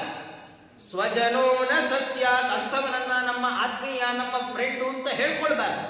ಅಂಥವರನ್ನ ಪಿತಾನ ಸಸ್ಯಾತ್ ಜನನೀ ನ ಸಾಸ್ಯಾತ್, ಅಂಥವನನ್ನ ನನ್ನ ತಂದೆ ಅಂತ ಹೇಳ್ಕೊಳ್ಬಾರ್ದು. ಅಂಥವಳು ನನ್ನ ತಾಯಿ ಅಲ್ಲ. ಯಾರು ಅಂಥವ್ರು ಅಂದ್ರೆ ಯಾರು? ಭಗವಂತ ಹೇಳುತ್ತೆ, ಋಷಭನಾಮಕ ಭಗವಂತ ಹೇಳ್ತಾನೆ, ಕೆಟ್ಟ ಮಾರ್ಗದಲ್ಲಿ ಹೋಗುವ ವ್ಯಕ್ತಿಯನ್ನ ತಡೆಯದೇ ಇದ್ದವ ಗುರು ಅಲ್ಲ. ಕೆಟ್ಟ ಮಾರ್ಗದಲ್ಲಿ ಹೋಗುತ್ತಾ ಇರುವಂತಹ ಮಿತ್ರನನ್ನ ತಡೆಯದೇ ಇರುವ ಮಿತ್ರ ಅಲ್ಲ. ಕೆಟ್ಟ ಮಾರ್ಗದಲ್ಲಿ ಹೋಗುವ ಮಕ್ಕಳನ್ನ ತಡೆಯದೇ ಇರುವ ಅಪ್ಪ ಅಮ್ಮಂದಿರಲ್ಲ. ಒಂದು ಒಳ್ಳೆ ಕಥೆ. ಒಂದ್ ಸರ್ತಿ ಒಂದು ಪುಟ್ಟು ಹುಡುಗ ಶಾಲೆಯಲ್ಲಿ ಸಣ್ಣದೊಂದು ರಬ್ಬರ್ ಎತ್ಕೊಂಡ್ಬಂದ್ಬಿಟ್ಟ. ಪಕ್ಕದ ಹುಡುಗರು ಅಮ್ಮಂಗ್ ಕೊಟ್ರೆ ಅಮ್ಮಂಗ್ ಬಹಳ ಖುಷಿ ಆಗೋಯ್ತು. ಓಹೋ ಎಂಥ ಮಗ, ನಂಗ ರಬ್ಬರ್ ಖರ್ಚು ಉಳಿಸ್ದಿ ನೀನು, ಭೇಷ್ ಮಗನೇ ಅಂತ ಅವಳಮ್ಮ ಅಂದ್ರೆ ಏನಾಯ್ತು, ಇವನಿಗೆ ಬಹಳ ಸಂತೋಷ ಆಗೋಯ್ತು. ಮರುದಿನದಿಂದ ಒಂದ್ ಪೆನ್ಸಿಲ್ ಒಂದ್ ಜಾಮಿಟ್ರಿ 2 ಎತ್ಕೊಂಡ್ಬಂದ್ಬಿಟ್ಟ. ಆಮೇಲೆ ಹೋಗ್ತಾ ಹೋಗ್ತಾ ಹೋಗ್ತಾ ಊರಿಗೆ ದೊಡ್ಡ ಕಳ್ಳ ಆಗೋದ, ಇಂಟರ್ನ್ಯಾಷನಲ್ ಕಳ್ಳ. ಕೊನೆಗೆ ಯಾವತ್ತೋ ಒಂದಿನ ರಾಜ ಭಂಡಾರವನ್ನ ಅಪಹಾರ ಮಾಡ್ಬಿಟ್ಟ. ರಾಜಭಟ್ರ ಹತ್ರ ಸಿಕ್ಕಾಕೊಂಡ್ಬಿಟ್ಟ. ರಾಜಭಟ್ರು ಅವನ್ನ ರಸ್ತೆಯಲ್ಲಿ ಮೆರವಣಿಗೆ ಮಾಡ್ತಾ ಗಲ್ಲಿಗೆ ಹಾಕ್ಲಿಕ್ಕೆ ಕರ್ಕೊಂಡು ಹೋಗುವಾಗ ಆ ಮೆರವಣಿಗೆ ನೋಡ್ಲಿಕ್ಕೆ ಸೈಡಲ್ಲಿ ತಾಯಿಯೂ ಬಂದಿದ್ರೆ ಅವನ ರಾಜಭಟ್ರಿಗಂದ, 1 ನಿಮಿಷ ನಾನು ಬರ್ತೀನಿ ಅಂತ ಹೇಳಿ ಅಮ್ಮನ ಹತ್ರ ಮಾತಾಡ್ಕೊಂಡು ಬರ್ತೀನಿ. ರಾಜಭಟ್ರು ಕೊನೆ ಆಸೆ ಪಾಪ, ಅಮ್ಮನ ಹತ್ರ ಮಾತಾಡೋದನ್ನ ಯಾಕೆ ಬೇಡ ಅನ್ನೋದನ್ನ ಬಿಟ್ರೆ, ಇವನ ಅಮ್ಮನಿಗೆ ಗುಡ್ ಹೇಳೋ ಹಾಗೆ ಹೋಗಿ ಕಳ್ಳ ಅಮ್ಮನ ಕಿವಿ ಕಚ್ಬಿಟ್ಟು ಕಿವಿ ಕಚ್ಚಿದ್ರೆ ಜನ ಎಲ್ಲ ಅನ್ಕೊಂಡ್ರಂತೆ ಎಂಥ ಕೆಟ್ಟ ಮಗ, ಸಾಯೋ ಹೊತ್ತಲ್ಲೂ ಅಮ್ಮನ ಕಿವಿ ಕಚ್ಚೋದು ಬಿಡ್ಲಿಲ್ಲ ನೋಡು, ಇಷ್ಟು ದುರ್ಬುದ್ಧಿ ಇವನಿಗೆ ಅಂದ್ರೆ ಆ ಕಳ್ಳ ಅನ್ನಂತೆ ನಾನಿವತ್ತು ಇಷ್ಟು ದೊಡ್ಡ ಕಳ್ಳ ಆಗ್ಲಿಕ್ಕೆ ನಮ್ಮಮ್ಮ ಕಾರಣ. ಚಿಕ್ಕ ವಯಸ್ಸಲ್ಲಿ ನಾನು ಆ ಎರೇಸರ್ ಕತ್ಕೊಂಡು ಬಂದಾಗ ಅದಕ್ಕೆ ಬೈದು ಬುದ್ಧಿ ಹೇಳಿದ್ರೆ ನನಗೆ ತಪ್ಪು ಅಂತ ಗೊತ್ತಾಗ್ತಿತ್ತು. ಆದ್ರೆ ನನ್ನ ಆ ಕೆಲಸಕ್ಕೆ ಬೆನ್ನು ತಟ್ಟಿ ಪ್ರೋತ್ಸಾಹ ಕೊಟ್ಟಲ್ಲ ಇವಳು, ನಂಗೆ ತಪ್ಪು ಅಂತ ಗೊತ್ತಾಗ್ಲಿಲ್ಲ. ಓಹೋ, ನಾನು ಹೀಗೆ ಅಪಹಾರ ಮಾಡಿದ್ರೆ, ಇನ್ನೊಬ್ಬರ ಸ್ವತ್ತಿಗೆ ಕೈ ಹಾಕಿ ಅದನ್ನ ಮನೆಗೆ ತಂದ್ರೆ ಮನೆ ತುಂಬತ್ತಲ್ಲ, ಅದೇ ದೊಡ್ಡದು ಅಂತ ನಾನು ತಿಳ್ಕೊಂಡು ಇಷ್ಟು ದೊಡ್ಡ ಕಳ್ಳ ಅದೇ ಅಂತ ಹೇಳಿದ ಅಂತ ಈ ಕಥೆ. ನಮ್ದು ದೊಡ್ಡ ಜವಾಬ್ದಾರಿ. ನಮ್ಗೆ ಯಾರೋ ನಾವು ಎಲ್ಲೋ ಪಾಠ ಮಾಡ್ತಾ ಇದ್ದೇವೋ ಅಥವಾ ನಾವು ಎಲ್ಲೋ ತಂದೆ ತಾಯಿಗಳಾಗಿ ಅಥವಾ ಮನೆ ಹಿರಿಯರಾಗಿದ್ದೇವೆ ಅಂದ್ರೆ ನಮ್ಮ ಜವಾಬ್ದಾರಿ ಏನು ಅಂದ್ರೆ ನಮ್ಮಿಂದ ಹಿಡಿದು ಎಲ್ಲರೂ ಸನ್ಮಾರ್ಗದಲ್ಲಿ ನಡಿಬೇಕು. ನಮ್ಮ ಜವಾಬ್ದಾರಿ. ಮನೆ ಯಜಮಾನ ಅಂದ್ರೆ ಬರೀ ಬೀರುಕಿ ಇಟ್ಕೊಂಡು ಓಡಾಡೋದಲ್ಲ ಅನ್ನತ್ತೆ ಭಾಗವತ. ಯಾಜಮಾನ್ಯ ಅಂದ್ರೆ ಏನು ಅಂದ್ರೆ ಮನೆಯಲ್ಲಿರೋ ಎಲ್ಲರೂ ನೆಟ್ಟಿಗಿದಾರ ಅಂತ ನೋಡ್ಕೊಳ್ಳೋದು. ನೋಡಿ, ಬ್ಯಾಂಕ್ ನಲ್ಲಿ ಕ್ಯಾಶಿಯರ್ ಇರ್ತಾನಲ್ಲ, ತಿಜೋರಿ ಕಾಯೋನು, ಅಥವಾ ಮ್ಯಾನೇಜರ್. ಅವ್ನು ಮ್ಯಾನೇಜರು, ನಾನು 9 ಗಂಟೆಗೆ ಬಂದು ಕುತ್ಕೋತೀನಿ, ಇನ್ ಯಾರು ಎಷ್ಟೊತ್ತಾರು ಬರಲಿ ಅಂತ ಅನ್ನೋಲ್ಲ. ಯಾವುದೇ ಕಂಪನಿಲೂ ಮ್ಯಾನೇಜರ್ ಆದವರು ಎಂಪ್ಲಾಯಿಗಳೆಲ್ಲ ಎಷ್ಟೊತ್ತಾದ್ರೂ ಬರ್ಲಪ್ಪ, 9 ಗಂಟೆ check in time, login time ಇದೆ, ಅವ 11 ಗಂಟೆಗೆ ಬರಲಿ, ಏನ್ ಪರವಾಗಿಲ್ಲ, ನಾನಂತೂ ಸಮಯಕ್ಕೆ ಸರಿಯಾಗಿರ್ತೀನಿ ಅನ್ನಲ್ಲ. ಯಾಕೆ? ಅವನ ಜವಾಬ್ದಾರಿ ಏನು ಅಂದ್ರೆ ತಾನು ಸಮಯಕ್ಕೆ ಸರಿಯಾಗಿ ಬರಬೇಕು, ಉಳಿದವರು ಸಮಯಕ್ಕೆ ಸರಿಯಾಗಿ ಬರ್ತಾರ ಅಂತ ನೋಡ್ಬೇಕು, ಸಮಯಕ್ಕೆ ಸರಿಯಾಗಿ ಬಂದವರು ಸರಿಯಾಗಿ ಕೆಲಸ ಮಾಡ್ತಾ ಇದ್ದಾರ ಅಂತ ನೋಡ್ಬೇಕು. ಇದೊಂದು ಕರ್ತವ್ಯ. ಹಾಗೆ ನಾನು ಮನೆ ಯಜಮಾನ, ನಾನು ಬೆಳಗ್ಗೆ 4 ಗಂಟೆಗೆ 5 ಗಂಟೆಗೆ ಹೇಳ್ತೀನಿ, ನನ್ನ ಪಾಡಿನ ನಾ ಸ್ನಾನ ಮಾಡ್ಕೊಂಡು ನನ್ನ ಪಾಡಿನ ನಾ ಪೂಜೆ ಮಾಡ್ತೀನಿ ಆಚಾರೆ, ನಾ ಯಾರಿಗೂ ಹೇಳಲ್ಲ ಅನ್ಬೇಡ್ರಿ ನನ್ನ ಭಾಗವತ. ಹೇಳ್ಬೇಕಲ್ಲ. ಅದಕ್ಕೆ ದೇವರು ನಮ್ಮ ತಲೆ ಕೂದಲು ಬೆಳ್ಳಗೆ ಮಾಡಿದ್ದಾನೆ. ಅದಕ್ಕೆ ದೇವರು ನಮ್ಮನ್ನ ದೊಡ್ಡವರು ಮನೆಯಲ್ಲಿ ಅಂತ ಮಾಡಿದ್ದಾನೆ. ಯಾಕೆ ಮಾಡಿದ್ದಾನೆ? ಉಳಿದವರನ್ನ ಸರಿಯಾದ ದಾರಿಯಲ್ಲಿ ನಾವು ನಡೆಸಬೇಕು ಅಂತ ಹೇಳಿ. ಹಾಗಾಗಿ ಹೀಗೆ ನಡೆಸದೇ ಇದ್ರೆ ಅವ್ರು ಯಾರು ಗುರುಗಳು ಅಂತ ಕರೆಸಿಕೊಳ್ಳುವ ಅರ್ಹತೆ ಇಲ್ಲದವರು, ಅವ್ರಿಗೆ ಯಾ ತಂದೆ ತಾಯಿ ಅಂತ ಕರೆಯೋಕ್ ಬರೋಲ್ಲ, ಅವರನ್ನ ಪತಿ ಅಂತ ಕರೆಯೋಕ್ ಬರಲ್ಲ, ಅವರನ್ನ ದೈವ ಅಂತ ಕರೀಲಿಕ್ಕೆ ಬರಲ್ಲ ಅನ್ನತ್ತೆ. ನಾವು ಕೆಲವರನ್ನ ನಮ್ಮ ದೇವರು ಇವರು ಅಂತ ವ್ಯವಹಾರ ಮಾಡ್ತೀವಲ್ಲ, ಇವರೇ ನಮ್ಮ ದೇವರು. ಆ ದೇವರು ಅಂತ ಯಾರನ್ನು ಅನ್ಬಹುದು ಅಂದ್ರೆ ನಮ್ಮನ್ನ ಕೆಟ್ಟ ದಾರಿಯಿಂದ ಉದ್ಧಾರ ಮಾಡಿ ಒಳ್ಳೆ ದಾರಿಗೆ ತಂದಿಟ್ಟವ್ರನ್ನ ಅನ್ಬಹುದು ದೇವರು. ಸುಮ್ಮನೆ ಯಾರನ್ನೋ ಕಂಡುಕೊಂಡವ್ರನ್ನ ಒಂದೊಂದು ಅನ್ನ ಊಟಕ್ಕೆ ಹಾಕಿದ್ರು, ಒಂದು 10 ರೂಪಾಯಿ ಕೈಗಿಟ್ರು, ಏನೋ ಮನೇಲಿ ಕಷ್ಟ ಇದ್ದಾಗ ಸಹಾಯ ಮಾಡಿದ್ರು, ಇವರನ್ನೆಲ್ಲ ದೇವರು ದೈವ ಅಂತ ವ್ಯವಹಾರ ಮಾಡಿಕೊಡುದು ಅನ್ನೋದು ಶಾಸ್ತ್ರ. ನಮಗವರು ಒಳ್ಳೆ ಕೆಲಸವನ್ನ ಮಾಡಿಕೊಟ್ಟಿದ್ರೆ, ನಮ್ಮನ್ನ ಕುಮಾರ್ಗದಿಂದ ಎತ್ತಿ ದುರ್ಮಾರ್ಗದಿಂದ ಎತ್ತಿ ಸನ್ಮಾರ್ಗದಲ್ಲಿಟ್ಟಿದ್ರೆ ಅವರನ್ನು ಮಾತ್ರ ದೈವ ಅನ್ಬೇಕು, ಉಳಿದವರನ್ನು ಅನ್ಬಾರದು ಅಂತ ಹೀಗೆಲ್ಲ ಹೇಳ್ತಾ ಎಲ್ಲರಿಗೂ ಉಪದೇಶ ಮಾಡಿ ಸ್ವಾಮಿ ತನ್ನ ಮಗನಾದ ಭರತನಿಗೆ ಪಟ್ಟ ಕಟ್ಟಿದ. ಈ ಭರತ ಆಳಿದ್ದಕ್ಕೆ ಇದು ಭರತ ವರ್ಷ ಅಂತ ಕರೆಸಿಕೊಂಡಿದೆ. ಆ ಭರತನಿಗೆ ಪಟ್ಟ ಕಟ್ಟಿ ತಾನು ಹೊರಟ ಅವಧೂತ ವೃತ್ತಿಯನ್ನು ತೋರ್ತಾ ಕರ್ನಾಟಕದ ಕೊಡಚಾದ್ರಿಗೆ ಬಂದು ಅಲ್ಲಿ ಕಾಡ್ಗಿಚ್ಚಿನ ಒಳಗೆ ಪ್ರವೇಶ ಮಾಡಿ ಹೊರಗೆ ಬಂದು ನಾನು ವಾಸುದೇವ ಅಂತ ಕರ್ಕೊಂಡ. ಅಲ್ಲೊಬ್ಬ ರಾಜ ಇದ್ದ, ಅವನು ಕನ್ಫ್ಯೂಸ್ ಆಗೋಯ್ತು. ಅವನು ಅನ್ಕೊಂಡ, ಓಹೋ ನಾನು ವಾಸುದೇವ ಅನ್ನೋದೇ ಬೀಜ ಮಂತ್ರ ಅನ್ಕೊಂಡ್ಬಿಟ್ಟ. ಅವನು ಎಲ್ಲಾ ಜನಕ್ಕೂ ನಾನು ವಾಸುದೇವ ಅಂತ ಉಪದೇಶ ಮಾಡ್ದ. ಆ ಜನ ಎಲ್ಲ ಏನ್ ಅನ್ಕೊಂಡ್ರು, ಓ ಇವನೇ ವಾಸುದೇವ ಅನ್ಕೊಂಡ್ರು. ಅಂತೂ ಇಂಥ ಮಿಸ್ಅಂಡರ್ಸ್ಟ್ಯಾಂಡಿಂಗ್ಗಳು. ಆದ್ರೆ ಭಗವಂತ ಅವನ ಹಾಗೆ ಅನ್ಕೊಳ್ಬೇಕು ಅಂತಲೇ ಹೀಗೆ ಮಾಡಿದ್ದ. ಅದರಿಂದ ಮುಂದೆ ಬರ್ತಾ ಕಲಿಗಾಲದಲ್ಲಿ ಮಂದಿ ನನ್ನನ್ನೇ ನಾನೇ ದೇವರು ಅಂದುಕೊಳ್ಳಿ ಪ್ರಾರಂಭ ಮಾಡ್ತಾರೆ. ಇದು ಎಲ್ಲಿಂದ? ದೇವರೇ ಹೇಳ್ಕೊಟ್ಟಿದ್ದು. ನಾನ್ ದೇವರು ಅನ್ಕೋಬಹುದು, ನಾವ್ಯಾರು ಅನ್ಕೊಳಕ್ಕಾಗಲ್ಲ. ಆದ್ರಿಂದ ದೇವರು ನಾನೇ ದೇವರು ಅನ್ಕೊಂಡಾಗ ನಮ್ಗೆ ಕನ್ಫ್ಯೂಸ್ ಆಗುತ್ತೆ. ಇದು ಹೆಂಗೆ? ನಾವು ದೇವರಲ್ಲ, ಅವನು ಹೆಂಗೆ ದೇವರು? ಇಂಥದ್ದೆಲ್ಲ ವಿಚಿತ್ರ. ಇದೆಲ್ಲ ಕಲಿಯುಗದಲ್ಲಿ ನಡೀಲಿ ಅಂತ ಭಗವತ್ ಸಂಕಲ್ಪ. ಹೀಗೆ ಭರತನಿಗೆ ಪಟ್ಟ ಕಟ್ಟಿದ್ದಾನೆ. ಆ ಭರತ ತಾನು ಏವಂ ವರ್ಷಾಯುತ ಸಹಸ್ರ ಪರ್ಯಂತಾವಸಾನಾವಸಿತ ಕರ್ಮ ನಿರ್ವಾಣಾವಸರ ಅಧಿಗುಜ್ಯಮಾನಂ ಸ್ವತನಯೇಭ್ಯೋ ರಿಕ್ತಂ ಪಿತೃಪೈತಾಮಹಂ ಯಥಾದಾಯಂ ವಿಭಜ್ಯ ಸ್ವಯಂ ಸಕಲ ಸಂಪನ್ನಿಕೇತಾತ್ ಸ್ವನಿಕೇತನಾತ್ ಉಲಹಾಶ್ರಮಂ ಪ್ರಭವ್ರಾಜ. ಅವನು ಭರತ ಹೀಗೆ ವರ್ಷ ಅಯುತ ಸಹಸ್ರ ಪರ್ಯಂತ, ಅವನು ಹೇಳುವಾಗ ವರ್ಷ ಅಯುತ ಸಹಸ್ರ ಅಂದ್ರೆ 1 ಕೋಟಿ ವರ್ಷಗಳ ಕಾಲ ರಾಜ್ಯಭಾರ ಮಾಡಿದ. ರಾಜ್ಯಭಾರ ಮಾಡುವಾಗ ಅವನಿಗೆ ಅನ್ನಿಸ್ತು, ಇನ್ನು ನನ್ನ ಟೈಮ್ ಮುಗೀತು, ನಾನಿನ್ ರಾಜ್ಯಾಧಿಕಾರದಲ್ಲಿರಬಾರದು ಅಂತ ನಿಶ್ಚಯ ಮಾಡಿ ತನ್ನ ತಂದೆ ತಾತಂದರಿಂದ ಬಂದ ಯಾವ ದೊಡ್ಡ ಸಂಪತ್ತಿತ್ತು ಭರತ ವರ್ಷ, ಅದನ್ನು ತನ್ನ ಮಕ್ಕಳನ್ನ ಎಲ್ಲರಿಗೆ ಹಂಚಿಕೊಟ್ಬಿಟ್ಟ. ತನ್ನ ಅರಮನೆಯನ್ನು ಬಿಟ್ಟು ಸನ್ಯಾಸಿಯಾಗಿ ತಾನು ಪುಲಹ ಮುನಿಗಳ ಆಶ್ರಮಕ್ಕೆ ಸಾಲಿಗ್ರಾಮ ಕ್ಷೇತ್ರಕ್ಕೆ ಬಂದು ಬಿಟ್ಟಿದ್ದಾನೆ. ಬಂದು ಗಂಡಕಿ ನದಿಯ ತೀರ ಅಲ್ಲಿ ಬಂದು ತಾನು ಸಾಧನೆ ಮಾಡ್ಲಿಕ್ಕೆ ಕೂತ್ಬಿಟ್ಟ. ಈ ಸಾಧನೆ ಮಾಡ್ಲಿಕ್ಕೆ ಕೂತ್ರೆ ಇದೊಂಥರ ಬಹಳ ವಿಚಿತ್ರದ ಕಥೆ. ಅವನು ಕೂತಿದ್ದು ತಪಸ್ಸಿಗೆ ಅಂತ. ಒಮ್ಮೆ ಏನಾಗಿದೆ, ಗಂಡಕಿ ನದಿಯಲ್ಲಿ ಸ್ನಾನ ಮಾಡಿ ತಾನು ನಿತ್ಯ ನೈಮಿತ್ತಿಕ ಕರ್ಮಗಳನ್ನು ಮುಗಿಸಿ ಎಲ್ಲ ಮಂತ್ರಗಳ ಜಪ ಮಾಡ್ತಾ ಕೂಡೋ ಕಾಲಕ್ಕೆ ಗರ್ಭಿಣಿ ಜಿಂಕೆ ಒಂದು ನೀರು ಕುಡಿಯಕ್ ಬಂತು. ನೀರು ಕುಡಿತಾ ಇರುವಾಗ ಒಂದು ದೊಡ್ಡ ಸಿಂಹ ಗರ್ಜನೆ ಮಾಡ್ತು. ಆ ಜಿಂಕೆ ಗರ್ಜನೆಗೆ ಗಾಬರಿಯಾಗಿ ನದಿ ಜಂಪ್ ಹೊಡೆದ್ರೆ ಮರಿ ಅಲ್ಲೇ ನದಿಯಲ್ಲೇ ಪ್ರಸವ ಆಗಿ ಹೋಯ್ತು, ಮರಿ ಅಲ್ಲೇ ಆಗೋಯ್ತು. ಈ ಜಿಂಕೆ ಆ ತುಂಬು ಗರ್ಭಿಣಿಯಾಗಿದ್ದಾಗ ಎದುರಿದ ಆಯಾಸಕ್ಕೆ, ಪ್ರಸವದ ವೇದನೆಗೆ 4 ಹೆಜ್ಜೆ ಹೋಗಿ ಅಲ್ಲೇ ತಾನು ಪ್ರಾಣ ಬಿಟ್ಟು. ಭರತ ನೋಡ್ತಾ ಕೂತಿದ್ದಾನೆ. ಅಯ್ಯೋ, ಜಿಂಕೆ ಮರಿ ಅನಾಥ ಆಗೋಯ್ತಲ್ಲ. ಓಡ್ ಹೋದ, ಅದನ್ನ ಎತ್ಕೊಂಡ, ತನ್ನ ಬಟ್ಟೆಯಲ್ಲಿ ಮುಚ್ಚಿಟ್ಕೊಂಡ, ತನ್ನ ಆಶ್ರಮಕ್ಕೆ ತಗೊಂಡು ಬಂದ. ಅದ್ರ ಪಾಡಿಗೆ ಅದು ಬೆಳೆಯತ್ತೆ. ಅದು ವನ್ಯ ಪಶು. ಜಿಂಕೆ ತನ್ನ ಪಾಡಿಗೆ ತಾನು ಬೆಳ್ಕೊಳ್ತು. ಅದಕ್ಕೆ ಯಾರು ಮನೆಗೆ ಕರ್ಕೊಂಡು ಬಂದು ಮನುಷ್ಯರಾದ್ರೆ ಅವ್ರು ಮನುಷ್ಯರಿಗೆ ಆಗಲ್ಲ. ಕಾಡಿಗೆ ಬಿಟ್ರೆ ಅವರಲ್ಲೇ ಎಲ್ಲೋ ಬಿದ್ದು ಹರೆಯನ್ನು ಪ್ರಾಣಿಗಳಿಗೆ ಹಂಗಲ್ಲ. ಅವು ತಮ್ಮ ಆಹಾರವನ್ನು ತಾವೇ ಹುಡುಕಿಕೊಳ್ತಾವೆ, ತಮ್ಮ ನೀರನ್ನ ತಾವೇ ಹುಡುಕಿಕೊಳ್ತಾವೆ, ತಮ್ಮ ವಾಸಸ್ಥಳವನ್ನು ತಾವೇ ಹುಡುಕಿಕೊಳ್ತಾವೆ. ಅವಕ್ಕೆ ಯಾರು ಕಟ್ಕೊಡಲ್ಲ, ಬೇಯಿಸಾಕಲ್ಲ. ಅವು ಪ್ರಾಣಿಗಳ ಸ್ವಭಾವ. ಆದ್ರೆ ಈ ರಾಜ ಆ ಜಿಂಕೆ ಬಗ್ಗೆ ಅವನಿಗೆ ಮಮಕಾರ ಬಂತು. ಅಯ್ಯೋ ಪಾಪ, ಇಷ್ಟು ಚೆನ್ನಾಗಿದೆ ಮರಿ ಜಿಂಕೆ ಅಂತ ಹೇಳಿ ಏನ್ ಮಾಡಿದ, ಅವನು ಬೇರೆ ಆಶ್ರಮದಲ್ಲೇ ಬಿಟ್ಟು ಹೋದ್ರೆ, ಯಾವ್ದಾದ್ರು ನಾವಿಲ್ಲದೆ ಇರುವಾಗ ಯಾವ್ದಾದ್ರು ಬೇರೆ ಪ್ರಾಣಿಗಳು ಬಂದು ಏನಾದ್ರು ಮಾಡಿಬಿಟ್ರೆ, ಅದಕ್ಕೆ ತಾನು ದರ್ಭೆ ತರಲಿಕ್ಕೆ ಹೋದ, ಜೊತೆಗೆ ಕರ್ಕೊಂಡು ಹೋದ. ತುಳಸಿ ತರಲಿಕ್ಕೆ ಹೋದ, ಜೊತೆಗೆ ಕರ್ಕೊಂಡು ಹೋದ. ಆಶ್ರಮದಲ್ಲಿ ಅದನ್ನು ತೊಡೆ ಮೇಲೆ ಇಟ್ಕೊಂಡಿರ್ತಿದ್ದ. ಅದನ್ನು ತಪ್ಪಿಕೊಳ್ಳೋದೇನು, ಅದನ್ನು ಮುದ್ದಾಡೋದೇನು, ಅದು ಕಣ್ಣಿಗೆ ಬೀಳದೆ ಇದ್ರೆ ಅಯ್ಯೋ ನನ್ ಜಿಂಕೆ ಎಲ್ಲೋಯ್ತು, ಅಯ್ಯೋ ನನ್ ಜಿಂಕೆ ಎಲ್ಲೋಯ್ತು ಅನ್ನೋದೇನು, ಇಷ್ಟೆಲ್ಲ ಭಾರಿ ಮಾಡಿ ಮಿತಿಮೀರಿದ ವ್ಯಾಮೋಹಕ್ಕೆ ತಾನು ಬಲಿಯಾಗ್ಬಿಟ್ಟಿದ್ದಾನೆ. ಎಷ್ಟು ಜಿಂಕೆಯಲ್ಲಿ ತನ್ನ ಮನಸ್ಸನ್ನು ನೆಟ್ಟುಬಿಟ್ಟ ಅಂದ್ರೆ ಅವನು ದೇವರೇ ಮರ್ತೋಯ್ತು. ದೇವರು ಮರ್ತೋದ್ರೆ ಏನಾಯ್ತು, ಅವನು ಬಂದಿದ್ದು ನೋಡಿ, ಕೋಟಿ ವರ್ಷ ರಾಜ್ಯಭಾರ ಮಾಡಿದವನು ರಾಜ್ಯ ಸಿಂಹಾಸನದ ಮೇಲಿದ್ರೆ ದೇವ್ರು ನೆನಪಾಗೋಲ್ಲ ಅಂತ ಮನೆ ಬಿಟ್ಟು ಕಾಡಿಗೆ ಬಂದು ಜಿಂಕೆ ಕೈಯಲ್ಲಿ ಸಿಕ್ಕಾಕ. ಎಂಥ ದುರ್ದೈವ ಅಂದ್ರೆ ಅಷ್ಟು. ನಾವು ಎಷ್ಟೋ ಬಾರಿ ಹೀಗೆ ನಾವು ಮನೆಯಲ್ಲಿ ಸಾಕಪ್ಪ ಎಲ್ಲಾರು ಗುಡಿ ಗುಡ್ಡಾರ ಸುತ್ಕೊಂಡು ಬರೋಣ, ಯಾವ್ದಾದ್ರು ದೇವಸ್ಥಾನಕ್ಕೆ ಹೋಗಿ ಒಂಚೂರು ಪ್ರಶಾಂತವಾಗಿ ಕೂತ್ಕೋಣ ಅಂತ ಹೋಗ್ತೀವಲ್ಲ, ಯಾವುದೋ ದೇವಸ್ಥಾನಕ್ಕೆ ಹೋಗ್ತೀವಿ, ಅಲ್ಲಿ ಗಾಡಿ ನಿಲ್ಲಿಸೋ ವಿಚಾರಕ್ಕೆ ಗಲಾಟೆ ಶುರುವಾಗ್ಬಿಟ್ಟು 1 ಅವರ್ ಗಲಾಟೆ ಮಾಡ್ಕೊಂಡು ಮನೆಗೆ ಬರ್ತೀವಿ.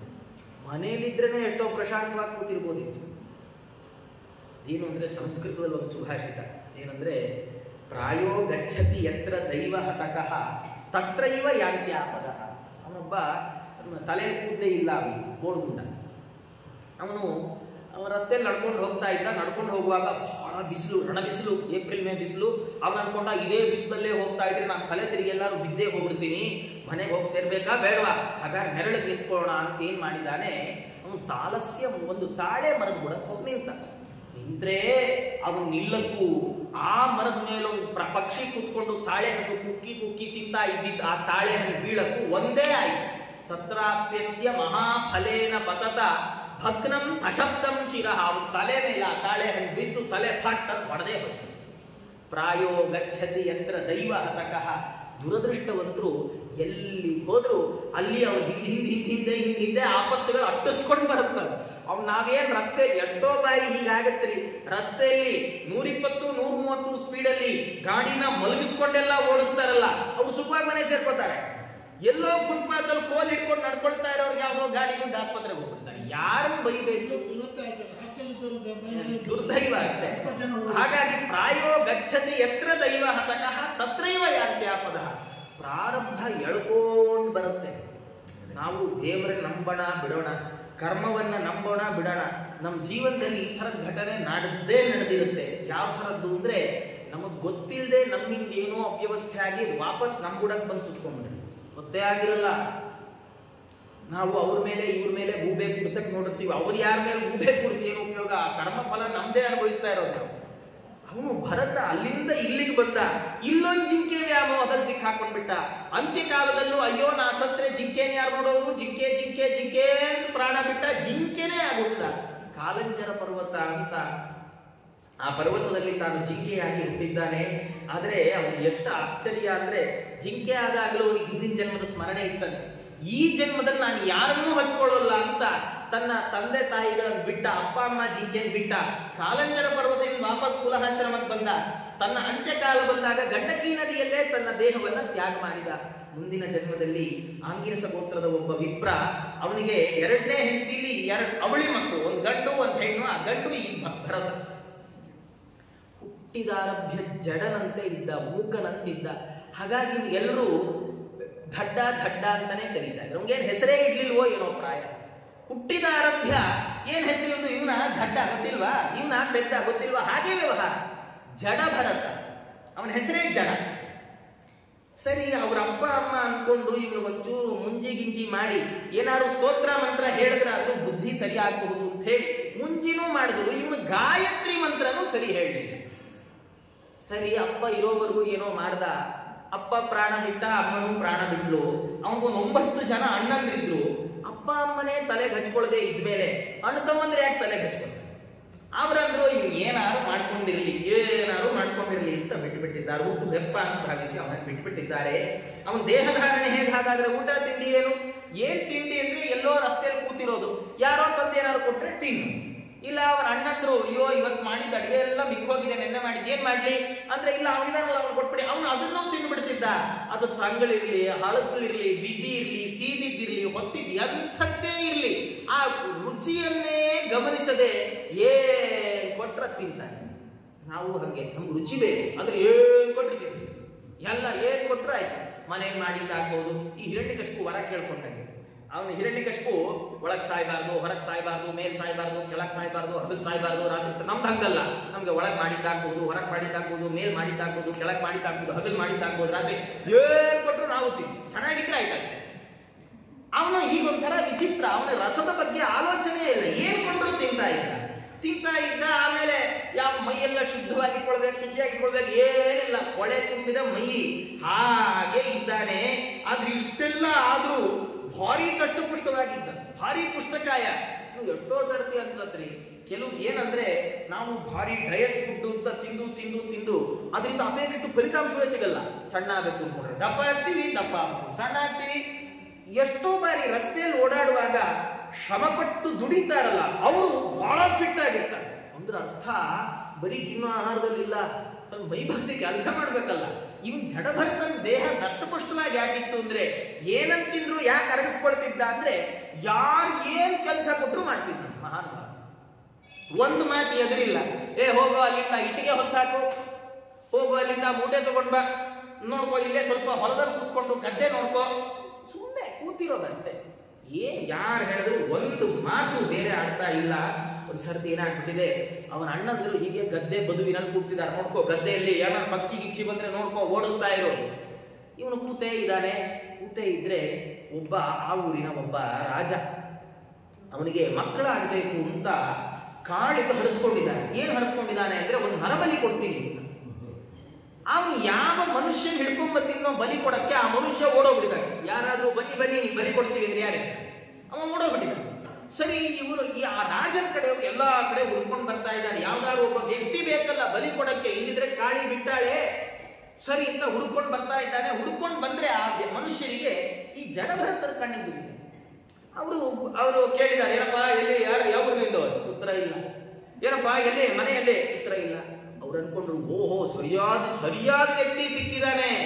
ಯಾಕೆಂದ್ರೆ ಊರು ಕೇರಿ ಇದ್ರೆ, ಅಡ್ರೆಸ್ ಏನಾದಿದ್ರೆ ಹುಡ್ಕೊಂಡು ಬರೋರು ಯಾರು ಇರ್ತಾರೆ. ಅಡ್ರೆಸ್ ಇಲ್ಲದೆ ಇರೋನು ಇವನನ್ನ ಎತ್ಕೊಂಡು ಹೋದ್ರೆ ಯಾರು ಕೇಳ್ತಾರೆ ಅಂತ ಹೇಳಿ ದನಬರಪ ಹಿಡ್ಕೊಂಡು ಹೇಳ್ಕೊಂಡು ಇವನು ಅವ್ರು ಎಬ್ಬಿಸ್ಕೊಂಡು ಹೋದ್ರೆ, ಈ ಮಹಾನುಭಾವ ಜಡಭರತರು ಅವ್ರು ಹೀಗೆ ಎಳ್ಕೊಂಡು ಹೋದ್ರೆ ಇವ್ರು ಅವ್ರ ಹಿಂದೆನೆ ನಡೆದ್ರು. ಸ್ನಾನ ಮಾಡಿಸಿದ್ರೆ ಸ್ನಾನ ಮಾಡಿಸ್ಕೊಂಡ್ರು, ಎಲ್ಲ ಅಲಂಕಾರ ಮಾಡಿದ್ರೆ ಅಲಂಕಾರ ಮಾಡಿಸ್ಕೊಂಡ್ರು, ಕುತ್ತಿಗೆ ಹೂವಿನ ಹಾರ ಹಾಕಿದ್ರೆ ಹಾರ ಹಾಕಿಸ್ಕೊಂಡ್ರು, ಬಲಿಗಂಬತ್ ಕಟ್ಟಿದ್ರೆ ಕಟ್ಟಿಸ್ಕೊಂಡ್ರು, ತಲೆ ಬಗ್ಸು ಅಂದ್ರೆ ತಲೆ ಬಗ್ಸು. ಅವ್ರಿಗೇನ ಇಷ್ಟು ದೇಹಾಭಿಮಾನ ಬಿಟ್ಟವರು. ನಮ್ಗೆ ಡಾಕ್ಟ್ರು ಒಂದ್ ಹಿಂಗ್ ಸೂಜಿ ತರ್ತಾ ಇದ್ರೆ ಜ್ವರ ಬಂತು ಅಂತ ಹಂಗೆ ಸೂಜಿ ಅನಿಸ್ತಾ ಇರುತ್ತೆ. ಎಷ್ಟು ಏನೇ ಬಹಳ ಧೈರ್ಯಶಾಲಿ ಇದ್ರು ಸೂಜಿ ಹತ್ರ ಬಂದಾಗಂತೂ ಭಯ ಆಗುತ್ತೆ. ಕಣ್ಮುಚ್ಕೊಂಡು ಏನಾಗಿಲ್ಲ ಅಂತ ಅವನ ಆಕ್ಟಿಂಗ್ ಮಾಡ್ಬೋದು ಬಿಟ್ರೆ ಇಲ್ಲಿವರೆಗೂ ತೊಂದರೆ ಆಗೇ ಆಗುತ್ತೆ. ಮುದ್ರೆ ಹಾಕ್ಸ್ಕೊಳ್ಳುವಾಗ ಅದು ಇಲ್ಲಿವರೆಗೂ ಬಂದು ದೇಹಕ್ಕೆ ತಾಕಿಲ್ಲ, ಆದ್ರೆ ಬಿಸಿ ಗೊತ್ತಾಗ್ತಾ ಇದೆ ಅನ್ನುವಾಗ ಎಂಥ ದೊಡ್ಡವು ಅಯ್ಯೋ ಅನ್ಸತ್ತೆ. ಆದ್ರೆ ಅವ್ರನ್ನ ಕರ್ಕೊಂಡು ಹೋಗಿ ಕುತ್ತಿಗೆ ಬಗ್ಸು, ನಿನ್ ತಲೆ ತೆಗಿತೀವಿ, ಇವತ್ತು ಬಲಿ ಕೊಡ್ತಾ ಇದ್ದೀವಿ ಅಂದ್ರು ಹಾಗೆ ಕುತ್ತಿಗೆ ಬಗ್ಸಿ ನಿಂತಿದ್ದಾರೆ. ಆದರೆ ಈ ವ್ಯಕ್ತಿಯ ಅಂತಃಸತ್ವವನ್ನ ಕಾಳಿ ಕಣ್ಣಂತ ಮನುಷ್ಯನ್ ಗೊತ್ತಾಗಲ್ರಿ, ದೇವ್ರು ಬೇಗ ಗೊತ್ತಾಗ್ಬೋದು. ಮನುಷ್ಯನ ಒಳಗೆ ಏನಿದೆ, ನಾವು ಮೇಕಪ್ ಮಾಡಿಕೊಂಡು ವೇಷ ಹಾಕೊಂಡು ಜನಕ್ಕೆಲ್ಲ ಮೋಸ ಮಾಡ್ಬಿಡ್ತೀವಿ. ಆದ್ರೆ ಜನಾರ್ದನಂಗೆ ಮೋಸ ಮಾಡಕ್ಕಾಗಲ್ಲ. ಯಾಕೆ ಅಂದ್ರೆ ಜನ ಹೊರಗಡೆ ನೋಡ್ತಾರೆ, ದೇವ್ರು ಒಳಗಡೆ ಕೂತ್ಕೊಂಡು ನೋಡ್ತಾರೆ. ಒಳಗಡೆ ಕೂತ್ಕೊಂಡು ನೋಡೋರು ಮೋಸ ಮಾಡೋದು ಹೇಗೆ? ಆ ಕಾಳಿ ಲೋಕಮಾತೆ ಆಕೆ ಲಕ್ಷ್ಮಿ ಒಳಗಿರೋಳಲ್ಲ, ಅವಳಿಗೆ ಈ ಬ್ರಹ್ಮ ತೇಜಸ್ಸನ್ನು ತಡೀಲಿಕ್ಕಾಗ್ಲಿಲ್ಲ. ಇಂಥವನಂತಂದು ಬಲಿ ಕೊಟ್ಟು ನನ್ನ ಹೆಸರು ಹಾಳು ಮಾಡ್ತೀರಿ ಅಂತ ಹೇಳಿ ಪ್ರತಿಮೆಯಿಂದ ಆಚೆ ಎದ್ದು ಬಂದು ಆ ತನ್ನ ಕತ್ತಿಯನ್ನು ತಗೊಂಡು ಅಲ್ಲಿರೋ ಎಲ್ಲರ ತಲೆಯನ್ನು ತಾನೇ ತೆಗೆದುಬಿಟ್ಟಿದ್ದಾಳೆ. ತೆಗೆದ್ರೆ ಇಷ್ಟಾಗುವಾಗ್ಲೂ ಹೀಗೆ ಇದ್ರು, ಎಲ್ಲ ಆಯ್ತಲ್ಲ. ಆಮೇಲೆ ತಲೆ ಎತ್ತಿದ್ರು, ಕಟ್ ಬಿಚ್ಕೊಂಡು ಸೀದಾ ಮನೆಗೆ ಬಂದು ಅದೇ ಗತಿಗೆ ಕೂತು. ಒಮ್ಮೆ ಏನಾಗಿದೆ, ಸಿಂಧು ಸೌವೀರ ದೇಶದ ರಾಜ ಆತ, ರಹುಗಣ ಅಂತ ಅವನ ಹೆಸರು. ಅವನು ಪಲ್ಲಕ್ಕಿಯಲ್ಲಿ ಕಪಿಲ ರೂಪದ ಭಗವಂತನನ್ನು ನೋಡ್ಬೇಕು, ಅವನ ಹತ್ರ ಉಪದೇಶ ತಗೊಳ್ಬೇಕು ಅಂತ ಹೊರಟಿದ್ದಾನೆ. ಹೊರಟ್ರೆ ಆ ಪಲ್ಲಕ್ಕಿ ಹೊತ್ಕೊಳ್ಳೋ ಮಂದಿಯಲ್ಲಿ ಒಬ್ಬ ಕಮ್ಮಿ ಆಗ್ಬಿಟ್ಟಿದ್ದಾನೆ, ಅವನಿಗೆ ಅನಾರೋಗ್ಯ ಬಂದಿರುತ್ತೆ. ಒಳ್ಳೆ ವ್ಯಕ್ತಿ ಯಾರು ಬೇಕು ಅಂತ ಹುಡುಕ್ತಾ ಇದ್ದಾರೆ. ಹುಡುಕವಾಗಿ ಇವರು ಸಿಕ್ಕರು, ಜನ ಬರ್ತರು. ಅವರಂದ್ರು ನಡಿಯ ಪಲ್ಲಕ್ಕಿ ಹೊತ್ಕೋ, ರಾಜ ಬರ್ತಾ ಇದ್ದಾನೆ. ಸರಿ, ನೀವು ಪಲ್ಲಕ್ಕಿ ಹೊತ್ತ. ಆದ್ರೆ ಪಲ್ಲಕ್ಕಿ ಹೊತ್ತರೆ ಏನು ನಡೀತು ಆಶ್ಚರ್ಯ ಅಂದ್ರೆ, ಅವ ಪಲ್ಲಕ್ಕಿ ಹೊತ್ತರೆ ರಸ್ತೆಯಲ್ಲಿ ನಡೆಯುವಾಗ ಎಲ್ಲಾದ್ರೂ ಇರುವೆ ಸಾಲು ಕಂಡ್ರೆ 2 ಹೆಜ್ಜೆ ದಾಟಿಡ್ತಿದ್ರು, ಜಂಪ್ ಹೊಡಿ.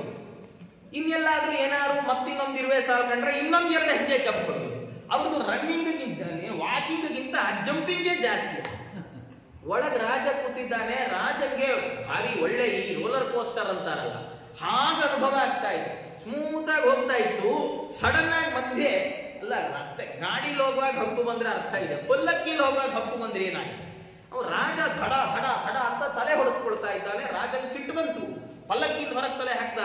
ಏನ್ರೋ ಗೊತ್ತಾಗಲ್ಲ ನಿಮಗೆ, ಮೊದಲನೇ ಸರ್ತಿ ಪಲ್ಲಕ್ಕಿ ಹೊತ್ತಾ ಇದ್ದೀರಾ ಅಂದ. ಅವರದ್ದು ಇಲ್ಲ ಸ್ವಾಮಿ, ಇವನು ಹೊಸಬ, ಇವನು ಹೊಡೆದು ಇವನಿಗೆ ಇನ್ನಿನ ಸಮಸ್ಯೆ ಆಗ್ತದೆ. ಅವನಿಗೆ ಸಿಟ್ಟು ಬಂದಂದ, ಓಹೋ ಏನಪ್ಪ, ತುಂಬಾ ಹೊತ್ತಿಂದ ನೀವು ಒಬ್ಬನೇ ಹೊತ್ಕೊಂಡು ನಿಂಗೆ ಆಯಾಸ ಆಗ್ಬಿಟ್ಟಿದೆ ಅಲ್ಲ, ನೋಡಕ್ ಬೇರೆ ತುಂಬಾ ತೆಳ್ಳಗಿದೆಯಾ, ತುಂಬಾ ಕಷ್ಟ ಆಗ್ತಿರ್ಬೇಕಲ್ಲ ಅಂತ ಹಂಗಿಸಿ ಅಂದ, ನೀನ್ ಹೀಗೆ ಮಾಡ್ತಾ ಇದ್ರೆ, ರಾಜಾಜ್ಞೆಯನ್ನ ಉಲ್ಲಂಘನ ಮಾಡಿದ್ರೆ ನಿಮಗೆ ಶಿಕ್ಷೆ ಕೊಡಬೇಕಾಗುತ್ತೆ. ಅಲ್ಲಿವರೆಗೆ ಸುಮ್ಮನಿದ್ರು ಜಡಭರ್ತರು, ಮಾತೇ ಆಗಿರ್ಲಿಲ್ಲ. ಮಾತಾಡ್ಲಿಕ್ಕೆ ಪ್ರಾರಂಭ ಮಾಡಿದ್ರು. ಯಾವತ್ತು ಯಾರು ತುಂಬಾ ಗಲಾಟೆ ಪ್ರವೃತ್ತಿ ಸಿಟ್ಟಿರ್ತಾರಲ್ಲ ಅವ್ರ ಹತ್ರ ಜಗಳ ಆಡ್ಬಿಡ್ಬೋದು. ಯಾರು ತುಂಬಾ ಸೈಲೆಂಟ್ ಇರ್ತಾರಲ್ಲ ಅವ್ರನ್ನ ಕೇಳಿಕೆ ಅವ್ರ ಹತ್ರ ಜಗಳ ಆಡೋದಿಲ್ಲ, ಭಾರಿ ಕಷ್ಟದ ಕೆಲಸ. ಇವರು ಜಡಭರ್ತರು ಮಾತಾಡಿದ್ರು. ಅವರಂದ್ರು, ರಾಜ ತುಂಬಾ ಹೊತ್ತಿಂದ ಪಲ್ಲಕ್ಕಿ ಹೊತ್ಕೊಂಡಿದ್ಯಾ ಅಂತ ವ್ಯಂಗ್ಯ ಮಾಡಿದ್ಯಲ್ಲ, ಅದ್ರ ಅರ್ಥ ಏನು? ನಾನು ಪಲ್ಲಕ್ಕಿ ಭಾರ ಹೊತ್ಕೊಂಡಿಲ್ಲ ಅಂತಲ್ವಾ? ಹೌದು, ನಾನು ಹೊತ್ಕೊಂಡಿದ್ರೆ ಈ ಆಕ್ಷೇಪ ನಂಗೆ ಮಾಡಬೇಕಿತ್ತು. ನಾನು ಎಲ್ಲಿ ಪಲ್ಲಕ್ಕಿ ಹೊತ್ಕೊಂಡಿದ್ದೆ? ನಾನು ಪಲ್ಲಕ್ಕಿನೂ ಹೊತ್ಕೊಂಡೇ ಇಲ್ಲ. ಅಲ್ಲ, ಏನಪ್ಪಾ ಬಹಳ ಸಡಕ್ಲಾ ಅಂದಿಯಲ್ಲ, ಅದ್ರ ಅರ್ಥ ಏನು? ನಾನು ಬಹಳ ದಡೂತಿ ಇದ್ದೇನೆ, ದೊಡ್ಡ ಅಸಾಮಿ ಅಂತ ಅರ್ಥ ನಿಂದು. ಅದು ನನ್ನ ದೇಹ, ನಾನಲ್ವಲ್ಲ, ನಾನ್ ದಪ್ಪ ಇಲ್ಲ, ನಾನ್ ಸಣ್ಣನೂ ಇಲ್ಲ. ಇನ್ನೇನು ರಾಜಾಜ್ಞೆಯನ್ನ ಉಲ್ಲಂಘನೆ ಮಾಡಿದ್ರೆ ಪಾಪ ನಿನಗೆ ತೊಂದರೆ ಆಗುತ್ತೆ. ಯಾರ ರಾಜ? ನಿನ್ನ ಆಜ್ಞೆ ಉಂಟೋ? ಎಷ್ಟು ವರ್ಷ ಚಲಾವಣೆಯಲ್ಲಿ ಇರುತ್ತೆ ನಿನ್ನ ಆಜ್ಞೆ?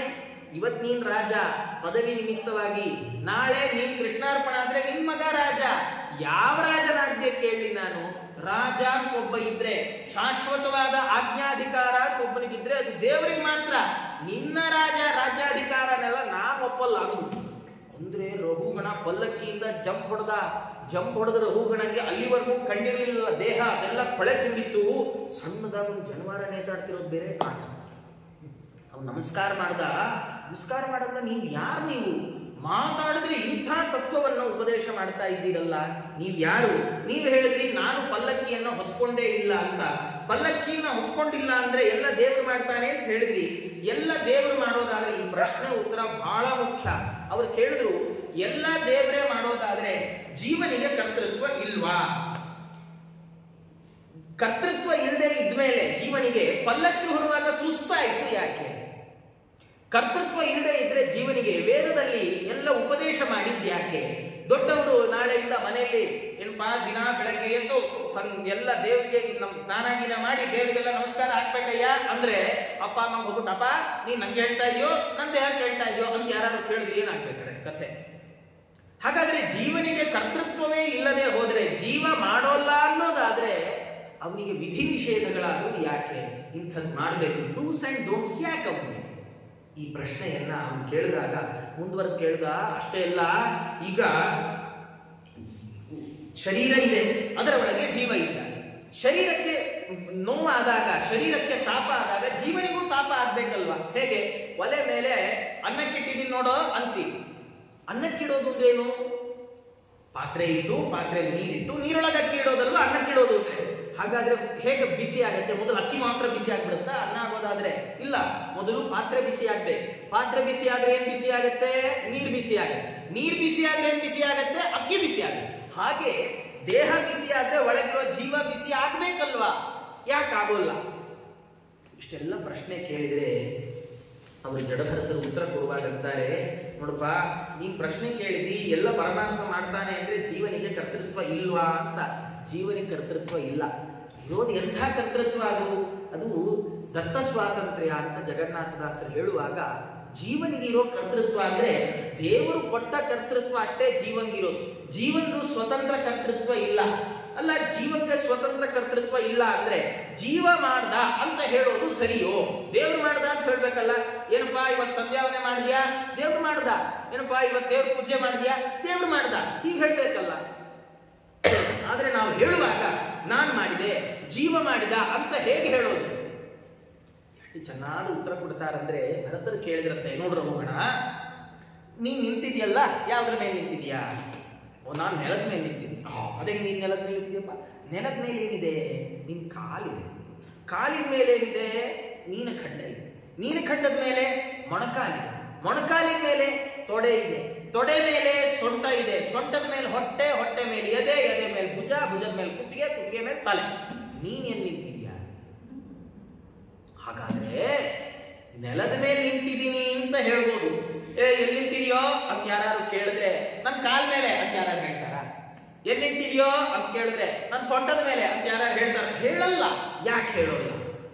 ಇದ್ರ ಮೇಲೆಲ್ಲ ನಿಂತಿರೋದು ಹೌದು, ನಮ್ಮ ದೇಹ ನಿಂತದ್ದು ಒಂದ್ರ ಮೇಲೆ ಒಂದು ಅಲ್ವಾ? ಆದ್ರೂ ನಾವು ಹೇಳುವಾಗ ಈ ಒಂದ್ರ ಮೇಲೆ ಒಂದನ್ನು ಹೇಳೋಲ್ಲ. ಯಾವುದು ಇಂಪಾರ್ಟೆಂಟು, ಯಾವುದು ಪ್ರಧಾನ, ನೆಲ, ಅದ್ರ ಮೇಲೆ ನಿಂತಿದೀವಿ ಅಂತ ಹೇಳಿ. ಆದ್ರೆ ನೆಲ ಪ್ರಧಾನ, ನೆಲನೂ ಪ್ರಧಾನ ಅಲ್ಲ. ಯಾಕೆ? ಭೂಮಿಯನ್ನ ಹೊತ್ತವ ಮತ್ತೊಬ್ಬ ಇದ್ದಾನೆ. ಆದ್ರೆ ನಾವು ಅದೆಲ್ಲ ಬಿಡ್ತೀವಿ. ನಮಗೆ ಯಾವುದು ಮುಖ್ಯವಾಗಿ ಕಣ್ಣಿಗೆ ಕಾಣುತ್ತೋ ಅದರ ಮೇಲೆ ನಿಂತಿದ್ದೀವಿ ಅಂತ ಹೇಳುವಂತೆ ನಮಗೆ ಭಗವಂತನ ಅಸ್ತಿತ್ವದ ಅರಿವಿಲ್ಲ. ಆದ್ರಿಂದ ನಮ್ಮ ಕರ್ಮದ ಹಿನ್ನೆಲೆಯಲ್ಲಿ ದೇವರ ಕೈವಾಡದ ಪರಿಚಯ ನಮ್ಗಿಲ್ಲದೆ ಇರುವಾಗ ಯಾರು ಮಾಡಿದ್ದು? ನಾನ್ ಮಾಡಿದ್ದು. ಯಾಕೆ? ನಾನ್ ಮಾಡಿದ್ದು ಕಾಣಿಸ್ತಾ ಇದೆ. ನಾನ್ ಮಾಡಿದ್ದು ಅಂದ್ರೆ ನೋಡಿ, ಅಡಿಗೆ ಯಾರು ಮಾಡಿದ್ದು? ನನ್ ಕೈ ಮಾಡಿದ್ದು ಅನ್ನಲ್ಲ. ಹೌದಾ? ಅಲ್ಲಿ ಇಲ್ಲಿ ತನಕ ನಡ್ಕೊಂಡು ಯಾರು ಬಂದಿದ್ದು? ನನ್ನ ಕಾಲ್ ಬಂದಿದ್ದು ಅನ್ನಲ್ಲ, ನಾನ್ ಬಂದಿದ್ದು. ನಮ್ಗೆ ದೇವರ ಅಸ್ತಿತ್ವದ ಪರಿಚಯ ಇಲ್ಲ. ಆದ್ರಿಂದ ನಾನು ಬಂದದ್ದು ಅಂತ ಹೇಳ್ತೇವಪ್ಪ. ಅಲ್ಲ, ಹಾಗಾದ್ರೆ ದೇಹಕ್ಕೆ ತಾಪ ಆದಾಗ ಜೀವಕ್ಕೆ ತಾಪ ಆಗ್ಬೇಕಲ್ವಾ? ಆಗೋದು ಕಂಡಿದೆಯಲ್ಲ. ದೇಹಕ್ಕೆ ಶ್ರಮ ಆದಾಗ ಜೀವ ಸುಸ್ತಾಯ್ತು ಅಂತ ಹೇಳೋದು ಕಂಡಿದೆಯಲ್ಲ. ಕಂಡಿದೆ. ಯಾಕೆ ಕಂಡಿದೆ ಗೊತ್ತೇನು? ಈ ದೇಹ ನಂದು ಅಂತ ಅನ್ಕೊಂಡಿದ್ದಕ್ಕೆ ಸುಸ್ತಾಯ್ತು ಅಂತ. ಇಲ್ಲಿದ್ರೆ ಸುಸ್ತಾಗ್ತಿರ್ಲಿಲ್ಲ. ಅಲ್ಲ, ಹೆಂಗ ಸುಮ್ಮನೆ ಏನೋ ಹೇಳ್ತಾರ ಆಚಾರ್ಯ ಕಥೆಗಳು. ಇಲ್ರಿ, ಇದು ವಾಸ್ತವ. ಪಕ್ಕದ ಮನೆಯಲ್ಲಿ ಪುಟ್ಟ ಮಗು ಇರಲಿ, ಆ ಮಗು ಗಂಟ್ಲು ಹರ್ಕೊಳ್ಳೋಕೆ ಕಿರಿಸ್ತಾ ಇರಲಿ, ನಾವು ಇಗ್ನೋರ್ ಮಾಡ್ತೀವಿ. ಏನೋ ಯಾವಾಗಲೂ ಹರ್ಕೊಳತ್ತಪ್ಪ ಈ ಮಗು ಅಷ್ಟೇ ಅಂತೀವಿ. ಅದೇ ನಮ್ಮನೆ ಮಗು ಒಂಚೂರು ಏನಾದ್ರು ಕುಯ್ ಅಂದ್ಬಿಟ್ರೆ ಏನು ಆತ್ಮೀಯತೆ ಹಾಗೆ ಉಕ್ಕಿ ಹರಿದು ಬಿಡುತ್ತೆ. ಅದ್ರ ಮೇಲೆ ಅಭಿಮಾನ. ಅಯ್ಯೋ ನನ್ನ ಮಗುಗೇನಾಯ್ತು, ಅಯ್ಯೋ ನನ್ನ ಕಣ್ಣಂಗೆ ಯಾಕಾಯ್ತು? ಅದು ನನ್ನ ಮಗು, ಅದು ಪಕ್ಕದ ಮನೆ, ನಮ್ದಲ್ಲ ಅದು. ಎಷ್ಟೋ ಸರ್ತಿ ಬಸ್ಸಲ್ಲಿ ಹೋಗುವಾಗ ಯಾರೋ ಒಬ್ರು ಅಯ್ಯೋ ಸಾರ್ ನನ್ನ ಪರ್ಸ್ ಕಳ್ದೋಯ್ತು ಅಂದ್ರೆ ತಕ್ಷಣ ನಾವೇನ್ ಮಾಡ್ತೀವಿ? ನಮ್ ಪರ್ಸ್ ಬಿಟ್ಟು ನೋಡ್ಕೋತೀವಿ. ಅವಂದು ಹೋದ್ರೆ ಹೋಗ್ಲಿ, ನಮ್ದಿದೆಯಲ್ಲ. ಹಾಗಾದ್ರೆ ನನ್ನದು ಅನ್ನೋ ಭಾವನೆ ಕೆಲಸ ಮಾಡಿದ್ದಲ್ಲಿ ದುಡ್ಡು ಅಲ್ಲ, ಪರ್ಸು ಅಲ್ಲ. ಹಾಗಾದ್ರೆ ಈ ದೇಹಕ್ಕೆ ಶ್ರಮ ಆದಾಗ ಜೀವನ್ಗೆ ಕಿರಿಕಿರಿ ಆಗೋದು ಯಾಕೆ? ಮಗುವಿಗೆ ತೊಂದರೆ ಆದಾಗ, ಆರೋಗ್ಯ ಕೆಟ್ಟಾಗ ತಾಯಿಗೆ ತೊಂದರೆ ಆಗಿದ್ಯಾಕೆ? ಮಗುಗೂ ತಾಯಿಗೂ ಏನು ಒಂದೇ ದೇಹದ ಸಂಪರ್ಕ ಇಲ್ಲ, ಆದ್ರೂ ಯಾಕಾಯ್ತು? ತಾಯಿಗೆ ತನ್ನ ಮಗುವಿನ ಮೇಲೆ ಮಮತೆ ಇದೆ. ಹೇಗೋ ಹಾಗೆ ಒಳಗಿರುವ ಜೀವನಿಗೆ ಹೊರಗಿರುವ ದೇಹದ ಬಗ್ಗೆ ಮಮತೆ ಇದೆ. ಇದು ನನ್ನ ದೇಹ. ಮಕ್ಕಳಿಗೆ ಚಿಕ್ಕ ವಯಸ್ಸಿಂದ ಹೇಳ್ಕೊಟ್ಬಿಟ್ಟಿರ್ತೀವಿ, ಇದು ಯಾರ ಕೈ ಅಂತ ಮಕ್ಕಳು ಕೇಳೋದು. ಮಕ್ಕಳು ನಮ್ದು ಅಂತ. ಇದು ಯಾರ ಮೂಗು? ನಮ್ದು. ಮಕ್ಕಳು ಚಿಕ್ಕ ವಯಸ್ಸಿಂದ ಹೇಳ್ಕೊಟ್ಬಿಟ್ಟಿದೀವಲ್ಲ, ಆ ಒಳಗಿರುವ ಜೀವ ಹಾಗೇ ಟ್ಯೂನ್ ಆಗ್ಬಿಟ್ಟಿದೆ. ಹಾಗಾಗಿ ಯಾರಾದ್ರೂ ನನ್ನ ಕೈಗೆ ಹೊಡೆದ್ರೆ ಟೀಚರು ನನ್ನ ಕೈಗೆ ಹೊಡೆದ್ರು ಅಯ್ಯೋ ಅಮ್ಮ ಅಂತ ಅಳತ್ತಾರೆ. ಹಾಗಾದ್ರೆ ರಹುಗಣನಿಗೆ ಭರತರಂತಾರೆ, ಜೀವ ದೇಹದ ಮೇಲೆ ಅಭಿಮಾನ ಇಟ್ಟದ್ದಕ್ಕಷ್ಟೇ ದೇಹಕ್ಕೆ ಅವನಿಗೆ ಕಿರಿಕಿರಿ ಆಗತ್ತೆ. ಇದು ನಮ್ಮ ಮೇಲೆ ಎಲ್ಲಾದ್ರೂ ಪ್ರಯೋಗ ನಮ್ಗೆ ಅನುಭವಕ್ಕೆ ಬರುತ್ತ್ರಿ. ಯಾವಾಗ ಬರುತ್ತೆ ಗೊತ್ತಾ?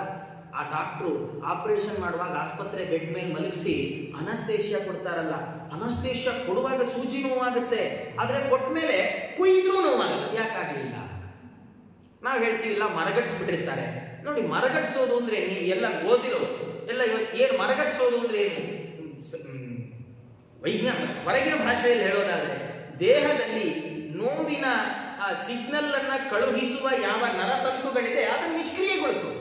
ಅಂದ್ರೆ ದೇಹದ ಮೇಲೆ ಅಭಿಮಾನ ಬಿಡಿಸೋದು. ಅದು ಫುಲ್ ಅನಸ್ತೇಷಿಯಾ ಆದ್ರೆ ಗೊತ್ತೇ ಆಗಲ್ಲ. ಈ ಲೋಕಲ್ ಅನಸ್ತೇಷಿಯಾಗಳು ಕೊಡ್ತಾರಲ್ಲ, ಬರೀ ಕೈಗೊಂದಿಷ್ಟು, ಹಲ್ಲೇನೋ ಕಿತ್ತುವಾಗ ಹಲ್ಗೊಂದಿಷ್ಟು, ಏನೂ ಗೊತ್ತಾಗಲ್ಲ. ಕಟಿಂಗ್ ಪ್ಲೇರ್ ಹಾಕಿ ರಪ ಎಳಿತಾರೆ ಹಲ್ ಕಿತ್ತುವಾಗ, ಏನು ಗೊತ್ತಲ್ಲ, ಹ್ಯಾಕೊಂಡು ಕೂತಿರ್ತೀವಿ. ಮನೆಗೆ ಬರುವಾಗ ಹೊಲಿಗೆ ಹಾಕ್ಬಿಟ್ಟಿರ್ತಾರೆ, ಅದ್ರ ಮೇಲೆ ಹತ್ತಿ ಇಟ್ಟಿರ್ತಾರೆ, ಪೈನ್ ಕಿಲ್ಲರ್ ತಗೊಂಡಿರ್ತೀವಿ. ಇಷ್ಟಾಗಿ ಮನೆಗೆ ಬಂದ ಅನಸ್ತೇಷಿಯಾ ಅದು ಹೋಯ್ತು. ಅನಸ್ತೇಷಿಯಾ ಅದು ಅಂದ್ರೆ ಎಂಥ ನೋವಾಗುತ್ತೆ, ಅಷ್ಟು ನೋವಾಗುತ್ತೆ. ಹಾಗಾದ್ರೆ ಕಿತ್ತುವಾಗ ಆಗ್ಲಿಲ್ಲ ಯಾಕೆ? ಬಂದ್ಮೇಲೆ ಆಯ್ತು ಯಾಕೆ? ನಮ್ಮ ಸಂವೇದನಾಶೀಲತೆ ನಾವು ಕಳ್ಕೊಂಡಿದ್ವಿ. ಅಂದ್ರೆ ಏನು? ನಮ್ದು ಆ ಪಾರ್ಟಿ ಮೇಲೆ ಅಭಿಮಾನ ಇರಲಿಲ್ಲ, ನಮ್ಗೆ ಮುಟ್ಟಿದ್ರೆ ಗೊತ್ತೇ ಆಗಲಿಲ್ಲ. ಹಾಗಾದ್ರೆ ಭಾಗವತ ಹೇಳುತ್ತೆ, ತನ್ನ ಇಡೀ ದೇಹವನ್ನ ಹೀಗೆ ಟ್ರೈನ್ ಅಪ್ ಮಾಡು ಅಂತಾರೆ ಭರತರು. ಜೀವನಿಗೆ ತೊಂದರೆ ಆಗೋದು ಯಾಕೆ? ದೇಹಕ್ಕೆ ತೊಂದರೆ ಆದಾಗ ಜೀವ ಈ ದೇಹ ನಂದು ಅಂತ ತಿಳ್ಕೊಂಡಿದ್ದಕ್ಕಾಗತ್ತಪ್ಪ. ನಂದು ಅನ್ನೋದನ್ನ ಬಿಡು, ದೇವರದ್ದು ಅನ್ನೋದನ್ನ ನೆನೆಸ್ಕೋ, ಎಲ್ಲ ಸರಿ ಹೋಗುತ್ತೆ ಅಂತ ಹೀಗೆ ಉಪದೇಶ ಕೊಟ್ಟಿದ್ದಾರೆ. ಕೊಟ್ಟಂದ್ರು, ನಾನು ನಿಂತಾನೆ ಇದ್ನಪ್ಪ, ನಾನು ಒಬ್ಬ ರಾಜ ಆಗಿದ್ದೆ, ನನ್ನ ಹೆಸರು ಭರತ ಅಂತ. ಅವನು ಗಾಬರಿ ಆಗೋಯ್ತು, ನನ್ನ ಹೆಸರು ಭರತ ಅಂತ. ಈ ಜನ್ಮದಲ್ಲ, 2 ಜನ್ಮ ಹಿಂದೆ ನನ್ನ ಹೆಸರು ಭರತ ಅಂತ. ಹೀಗೆ ಕಾಡಿಗೆ ಬಂದೆ, ಯಾವುದೋ ಜಿಕ್ಕೆ ಮೊದಲು ಸಿಕ್ಕಾಕೊಂಡು ಏನೇನು ಪಡಬಾರ್ದು ಕಷ್ಟ ಅನುಭವಿಸ್ಬಿಟ್ಟೆ. ನೀನು ಬಿಟ್ಬಿಡು, ಈ ಪಲ್ಲಕ್ಕಿ ಬಿಡು, ಈ ರಾಜ್ಯ ಬಿಡು, ಸೀದಾ ಕಾಡಿಗೆ ಹೋಗು, ದೇವರ ನಡೀತಾ ನಿನ್ನ ಜೀವನ ಕಳಿ ಅಂತ ಉಪದೇಶ ಮಾಡಿದ್ದಾರೆ. ಅವರಿಗೆ ಬಹಳ ಸಂತೋಷ ಆಗಿ ರಹುಗಣ ನಮಸ್ಕಾರ ಮಾಡಿ ಹೋದರು ಅಂತ ಹೀಗೆಲ್ಲ ಹೇಳುವಾಗ, ಮುಂದೆ ಇಡೀ ಭರತ ಭೂಮಿಯ ವರ್ಣನೆಯನ್ನು ಮಾಡ್ತಾ ಒಂದು ಶ್ಲೋಕ, ದೇವತೆಗಳು ಈ ಭೂಮಿಯನ್ನ ಕೊಂಡಾಡ್ತಾರೆ.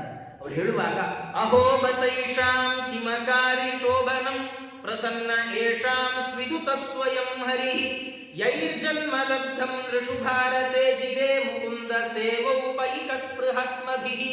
ಲಪ್ಪ ಏನ್ ಪುಣ್ಯ ಮಾಡಿದಾರಪ್ಪ, ಅವ್ರಿಗೇನು ದೇವರೇ ಒಲದು ಬಿಟ್ಟಿದ್ದಾನೋ ಅಥವಾ ಇದೇನು ಪುಣ್ಯ ಮಾಡಿದ್ದಾರೆ?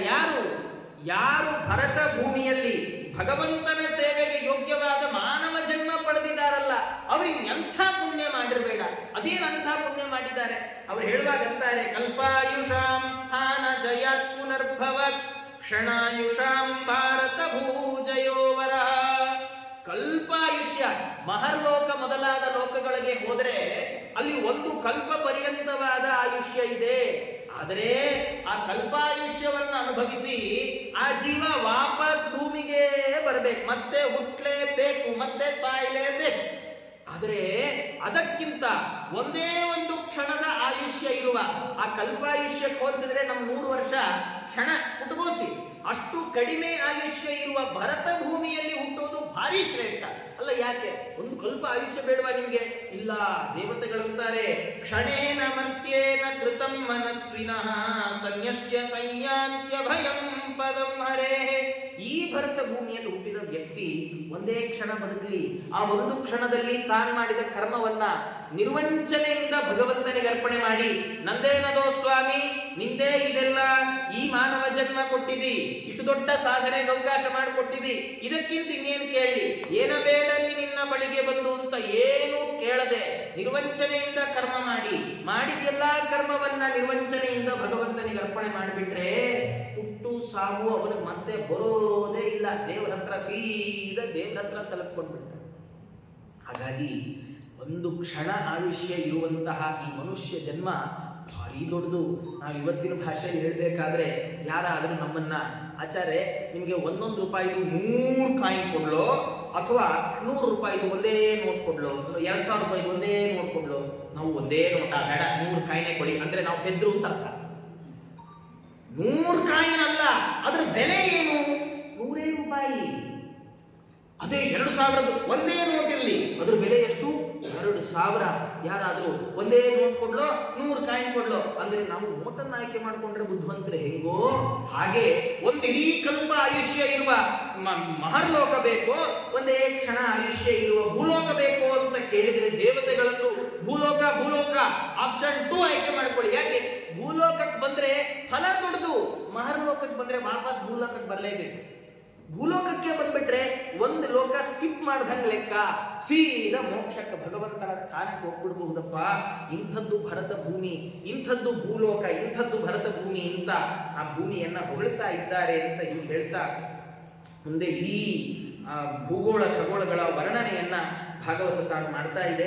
ಹೀಗೆ ಮಾಡಿ ಮುಂದೆ ಅಜಾಮಿಳನ ಕಥೆ 6ನೇ ಸ್ಕಂಧ ಪ್ರಾರಂಭ ಆಗುವಂಥದ್ದು. ತುಂಬಾ ಹೇಳಲಿಕ್ಕೆ ಹೋಗಲ್ಲ, ಕಥೆ ನಿಮ್ಗೆ ಗೊತ್ತಿದೆ.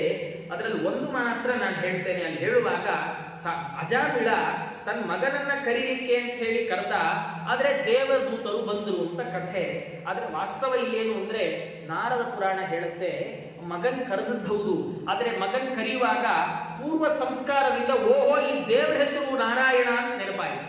ಅಲ್ಲೊಂದು ಶ್ಲೋಕ, ಸಾಂಕೇತ್ಯಂ ಪಾರಿಹಾಸ್ಯಂ ವ ಸ್ತೋಭಂ ಹೇಲನಮೇವ ವೈಕುಂಠ ನಾಮ ಗ್ರಹಣಂ ಸರ್ವತ್ರಾಗ ಅಶೇಷಾಗ ಹರಂ ವಿಭು ಅಂತ. ಏನೇ ಆಗಲಿ ಸಾಂಕೇತ್ಯ ಅಂದ್ರೆ ಯಾರ್ದೋ ಹೆಸರು ನಾರಾಯಣ ಅಂತಿಟ್ಟು ನಾರಾಯಣ ಅಂತ ಅವನ ಹೆಸರು ಕೂಗಿದ್ರು ಪುಣ್ಯ ಬರುತ್ತೆ. ಇನ್ನು ಯಾರನ್ನೋ ಓಹೋ ನೀನೇನ್ ದೇವ್ರು ಅಂತ ಹೇಳಿದ್ರು ಅವನ ಅಪಹಾಸ್ಯ ಮಾಡ್ಲಿಕ್ಕೆ ಅವನ ದೇವ್ರು ಅಂದ್ರೂ ಪುಣ್ಯ ಬರುತ್ತೆ. ಇನ್ನು ಸ್ತೋಭಂ, ಈ ಪಾಲಯಾಷ್ಟಕ ಕೃಷ್ಣಾಷ್ಟಕ ಹೇಳುವಾಗ ಹೇಳುವಾಗ ಇದು ಜಯತಿಕಂ ಜನ್ಮನಾಮ ರಜ ಕೃಷ್ಣ ಅಂತ ಮಧ್ಯದಲ್ಲಿ ಕೃಷ್ಣ ಸುಮ್ಮನೆ ಸೇರಿಸ್ತಾರೆ. ಅದಕ್ಕೇನ ಸ್ತೋತ್ರದಲ್ಲಿ ಏನ್ ಸೇರ್ಕೊಂಡಿಲ್ಲ, ಶ್ಲೋಕದಲ್ಲಿ ಇಲ್ಲ. ಇದು ಸ್ತೋಭ, ವ್ಯರ್ಥಾಕ್ಷರ. ಈ ವ್ಯರ್ಥವಾಗಿ ದೇವರ ಹೆಸರು ಹೇಳಿದ್ರು ಪುಣ್ಯ ಬರುತ್ತೆ. ಹೇಳನಮೇವ ಹೇಳನ, ಅವಹೇಳನ ಮಾಡುವಾಗ ಇವನ್ ಬಿಡಪ್ಪ ದೇವರು ಅಂತ ಅವಹೇಳನ ಮಾಡುವಾಗ ಹೇಗೆ ದೇವರ ಹೆಸರು ಹೇಳಿದ್ರು ಪುಣ್ಯ ಬರುತ್ತೆ ಅಂತ ಭಾಗವತ ಹೇಳಿದಂಗೆ ತೋರುತ್ತೆ. ಆದ್ರೆ ಹಂಗೆ ಪುಣ್ಯ ಬರೋದಿದ್ರೆ ಜಗತ್ತಲ್ಲಿ ಪಾಪಿಗಳು ಯಾರು ಇರ್ತಾರೆ? ಹಿಂಗಿರ್ತಿದ್ರು. ಸುಮ್ಮನೆ ಒಂದ್ಸರ್ತಿ ದೇವ್ರ ಹೆಸರು ಬಿಟ್ರೆ ಎಲ್ಲಾ ಪಾಪ ಕಳೆದು ಹೋಗುತ್ತೆ. ಹೌದಾ? ಹಾಗಾದ್ರೆ ನಾನು ಕೈಯಲ್ಲೊಂದು ಚಾಕು ಹಿಡ್ಕೊಂಡು ಯಾರನ್ನೋ ಸುಲಿಗೆ ಮಾಡೋಕ್ ಮುಂಚೆ ನಾರಾಯಣ ಅಂದ್ಬಿಟ್ಟು ಚಾಕು ಹಾಕಿದ್ರೆ ಏನು ಪಾಪ ಹೋಗುತ್ತಾ? ಅಥವಾ ಚಾಕು ಹಾಕಿ ಒರೆಸುವಾಗ ನಾರಾಯಣ ನಾರಾಯಣ ಅಂತ ಹೊರತಾ ಇದ್ರೆ ಪಾಪ ಹೋಗುತ್ತೋ? ಹೋಗಲ್ಲ. ಇದನ್ನು ಸರಿಯಾಗಿ ಅರ್ಥ ಮಾಡ್ಕೊಳ್ಬೇಕು ಅಂತ ಭಾಗವತದ ಅಭಿಪ್ರಾಯ ಏನು ಅಂದ್ರೆ, ದೇವರನ್ನ ಹೆಂಗ್ ಬೇಕಾದ್ರೆ ಕರೆದ್ರು ದೇವ್ರು ತಗೊಳ್ತಾನೆ. ದೇವರ ಹಂಗೆಲ್ಲ ತಗೊಳ್ಳಲ್ಲ. ಏನ್ ಅರ್ಥ ಇದಕ್ಕೆ ಅಂದ್ರೆ, ಸ್ವಾಭಾವಿಕವಾಗಿ ಭಗವತ್ ಪ್ರಜ್ಞೆ ಇರುವವರು ತಮ್ಮ ಮಕ್ಕಳ ಹೆಸರನ್ನ ನಾರಾಯಣ ಅಂತ ಕರೆಯುವಾಗ ಶುರು ಮಾಡುವಾಗ ಇದು ಮಗನ ಹೆಸರು ಅಂತಿದ್ರು, ಮುಗಿಸುವಾಗ ಓಹೋ ಈ ನಾಮದ ಸ್ವಾಮಿ ದೇವರು ಅಂತ ನೆನಪಾಗುತ್ತೆ. ಸ್ವಾಭಾವಿಕವಾಗಿ ದೇವರ ಪ್ರಜ್ಞೆ ಇರುವವರಿಗೆ ಎಲ್ಲಾ ಹೆಸರನ್ನ ಹೇಳುವಾಗಲೂ ಇದಕ್ಕೆ ಮುಖ್ಯವಾದ ಸ್ವಾಮಿ ದೇವರು, ಈ ಹೆಸರು ಓನರ್ ಯಾರಪ್ಪ ಅಂದ್ರೆ ಅದು ದೇವರು ಅನ್ನೋ ಚಿಂತನೆ ಅವ್ರಿಗೆ ಬರುತ್ತೆ. ಹಾಗೆ ಬಂದ್ರೆ ಮಾತ್ರ ಅದು ಪುಣ್ಯ ಕೊಡೋದು. ನಾವು ಎಷ್ಟು ಬೇಕಾದ್ರೆ ಭಜನೆ ಮಾಡ್ಬೋದ್ರಿ, ಜೈ ಜೈ ರಾಮ ಹರೇ ಜೈ ಜೈ ಕೃಷ್ಣ ಹರೇ ಎಷ್ಟು ಬೇಕಾದ್ರೆ ಭಜನೆ ಮಾಡ್ಬೋದು. ಆದ್ರೆ ಭಜನೆ ಮಾಡುವ ಕಾಲಕ್ಕೆ ಒಮ್ಮೆಯೂ ರಾಮ ಅಂದ್ರೆ ದೇವರು, ಕೃಷ್ಣ ಅಂದ್ರೆ ದೇವರು, ದೇವಕಿ ನಂದನ ಅಂತ ಚಿಂತನೆ ಬರದೇ ಇದ್ರೆ ನಮ್ ಭಜನೆನೇ ವೇಸ್ಟ್. ಇನ್ನಂಥದ್ರಲ್ಲಿ ಸುಮ್ಮನೆ ಯಾವ ಹೆಸರು ಹಿಡಿದು ಕರೆದ್ಬಿಟ್ರೆ ಪುಣ್ಯ ಬರುತ್ತೆ, ಬರಲ್ಲ. ಆ ಹೆಸರಿನ ಹಿನ್ನೆಲೆಯಲ್ಲಿ ದೇವರ ನೆನಪಾದ್ರೆ ಪುಣ್ಯ. ಬರೀ ಹೆಸರು ಹೇಳಿದ್ದಕ್ಕೆ ಪುಣ್ಯ ಅಲ್ಲ, ಹೆಸರಿನ ಒಡೆಯ ಭಗವಂತ ಅಂತ ನೆನಪಾದ್ರೆ ಪುಣ್ಯ. ಅಜಾಮಿಳನ್ ಹಾಗೆ ನೆನಪಾಯಿತು. ವಿಷ್ಣು ದೂತರು ಬಂದರು, ಆದರೆ ಅವಾಗಲೇ ಕರ್ಕೊಂಡು ಹೋಗ್ಲಿಲ್ಲ. ಅವನು ಕೊನೆಗೆ ಹರಿದ್ವಾರಕ್ಕೆ ಹೋದ, ತ್ರಿವಿಕ್ರಮ ದೇವಸ್ಥಾನದಲ್ಲಿ ತಪಸ್ಸು ಮಾಡಿದ. ತಪಸ್ಸು ಮಾಡಿ ಅವ ಅಂತ್ಯಕಾಲದಲ್ಲಿ ಗಂಗೆಯಲ್ಲಿ ದೇಹತ್ಯಾಗ ಮಾಡಿ ವಿಷ್ಣು ದೂತರು ಬಂದು ವಿಮಾನ ಹತ್ತಿಸ್ಕೊಂಡು ಹೋದ್ರು ಅಂತ ಈ ಕಥೆ. ಹೀಗೆ ಆ ಅಜಾಮಿಳನ ಉಪಾಖ್ಯಾನವನ್ನ ಹೇಳ್ತಾ ಮುಂದೆ ವೃತ್ರಾಸುರನ ಕಥೆ, ಅದಿನ್ನೊಂದು ಪ್ರಧಾನವಾದ ಘಟ್ಟ. ವೃತ್ರಾಸುರ ಅವನು ಇಂದ್ರನಿಂದ ಸಂಹೃತನಾದ. ಆ ಕಥೆ ಎಲ್ಲ ಗೊತ್ತಿದೆ ನಿಮಗೆ. ಅದರಲ್ಲಿ ಒಂದೇನು ವಿಶೇಷಾಂಶ ಅಂದ್ರೆ, ಆ ವೃತ್ರಾಸುರ ಯಾರು? ಯಾಕೆಂದ್ರೆ ಅವನು ಮಾತಾಡುವಾಗ ಅವನು ಯುದ್ಧದ ಮಧ್ಯದಲ್ಲಿ ದೇವರನ್ನು ಸ್ತೋತ್ರ ಮಾಡ್ತಾನೆ. ನಂಗೆ ಏನು ಬೇಡಪ್ಪ ಭಗವಂತ, ನಿನ್ನ ಅಹಂಹರೇ ತವ ಪಾದೈಕ ಮೂಲ ದಾಸಾನುದಾಸೋ ಭವಿತಾಸ್ಮಿ ಭೂಯ. ಸ್ವಾಮಿ, ನಿನ್ ಪಾದದ ದಾಸ್ಯ ಕೊಡು ನಂಗೆ. ಇಂದ್ರನ ಕೈಯ ವಜ್ರಾಯುಧದಿಂದ ನಾನು ಸತ್ತೇ ಹೋಗ್ತೇನೆ, ಏನು ಪರವಾಗಿಲ್ಲ, ಆದ್ರೆ ನಂಗೆ ನಿನ್ನ ಪಾದದ ದಾಸ್ಯ ಕೊಡು ಅಂತ ಕೇಳ್ಕೊಂಡಂತವ್. ಯಾರಿ ವೃತ್ರಾಸುರ ಅಂತ ಪರೀಕ್ಷಿತ್ ಮಹಾರಾಜರ ಪ್ರಶ್ನೆ. ಅಲ್ಲ ಸ್ವಾಮಿ, ಅವನು ರಾಕ್ಷಸ ಅಂತೀರಿ, ದಾನವ ಅಂತೀರಿ, ಇಂದ್ರನ ಮೇಲೆ ಯುದ್ಧಕ್ಕೆ ಬಂದ ಅಂತೀರಿ, ಇಂದ್ರನ್ ಕೊಲ್ತೀನಿ ಅಂತ ಅಂತೀರಿ, ಇಷ್ಟೆಲ್ಲ ಆದ್ರೂ ಇಷ್ಟೆಷ್ಟು ಉದ್ದದ ಒಳ್ಳೆ ಮಾತು ಉಪದೇಶ ಮಾಡ್ತಾ ಇದ್ನಲ್ಲ ಯಾರವನು? ಅವನು ಚಿತ್ರಕೇತು ಅಂತ ರಾಜ. ಪೂರ್ವ ಜನ್ಮದಲ್ಲಿ ಆತ ಚಿತ್ರಕೇತು ಅಂತ ರಾಜ. ಅವನು ಮಕ್ಕಳಾಗಿತ್ತು. ನಿನ್ನೆ ನಾನು ಕಥೆ ಹೇಳಿದೆ. ಅವನಿಗೆ 100 ಜನ ಹೆಂಡಂದಿರು, 100 ಜನ ಹೆಂಡಂದಿರಿಗೂ ಮಕ್ಕಳಿಲ್ಲ. ಕೊನೆಗೆ ಅಂಗಿರಸರು ಬಂದು ಕೃತದ್ಯುತಿ ಅಂತ ಪಟ್ಟ ಧರಿಸಿ ಅವಳಿಗೊಂದು ಮಗು ಕೊಟ್ಟು ಅನುಗ್ರಹ ಮಾಡಿ. ಅವಳ ಮೇಲೆ ರಾಜ ತುಂಬಾ ಅಭಿಮಾನ ಮಾಡ್ದ ಅಂತ ಉಳಿದ ರಾಣಿಯರೇ ಸೇರ್ಕೊಂಡು ಆ ಮಗು ವಿಷ ಹಾಕಿ ಮಗು ಸತ್ತೋಯ್ತು. ರಾಜ ರಾಣಿ ಒತ್ತು ಅಂಗಿರಸರು ಬಂದ್ರು, ಏನಾಯ್ತು ಅಂದ್ರು, ಮಗು ಸತ್ತೋಯ್ತು, ವಾಪಸ್ ಬದುಕಿಸ್ಕೊಡಿ. ಕರಿತೀನಿರಪ್ಪ ಅಂತ ಕರೆದ್ರು. ನೋಡು, ನಿಮ್ಮ ಅಪ್ಪ ಅಮ್ಮ ಅಳ್ತಾ ಇದ್ದಾರೆ, ನಿಂಗೆ ಇನ್ನೂ ಆಯುಷ್ಯ ಉಳಿದಿದೆ, ಬಂದು ಸೇರ್ಕೋ ಅಂದ್ರೆ ಆ ಮಗು ಅಂತೂ ಆಯುಷ್ಯ ಉಳಿದಿದೆ ಅಂತೆಲ್ಲ ಸೇರ್ಕೊಳಕ್ಕಾಗಲ್ಲ, ಇದ್ರಲ್ಲಿ ಇರೋವರೆಗೂ ಅವ್ರ ಮಗ, ಜೇಬಲ್ಲಿರೋವರೆಗೂ ನಮ್ ದುಡ್ಡು.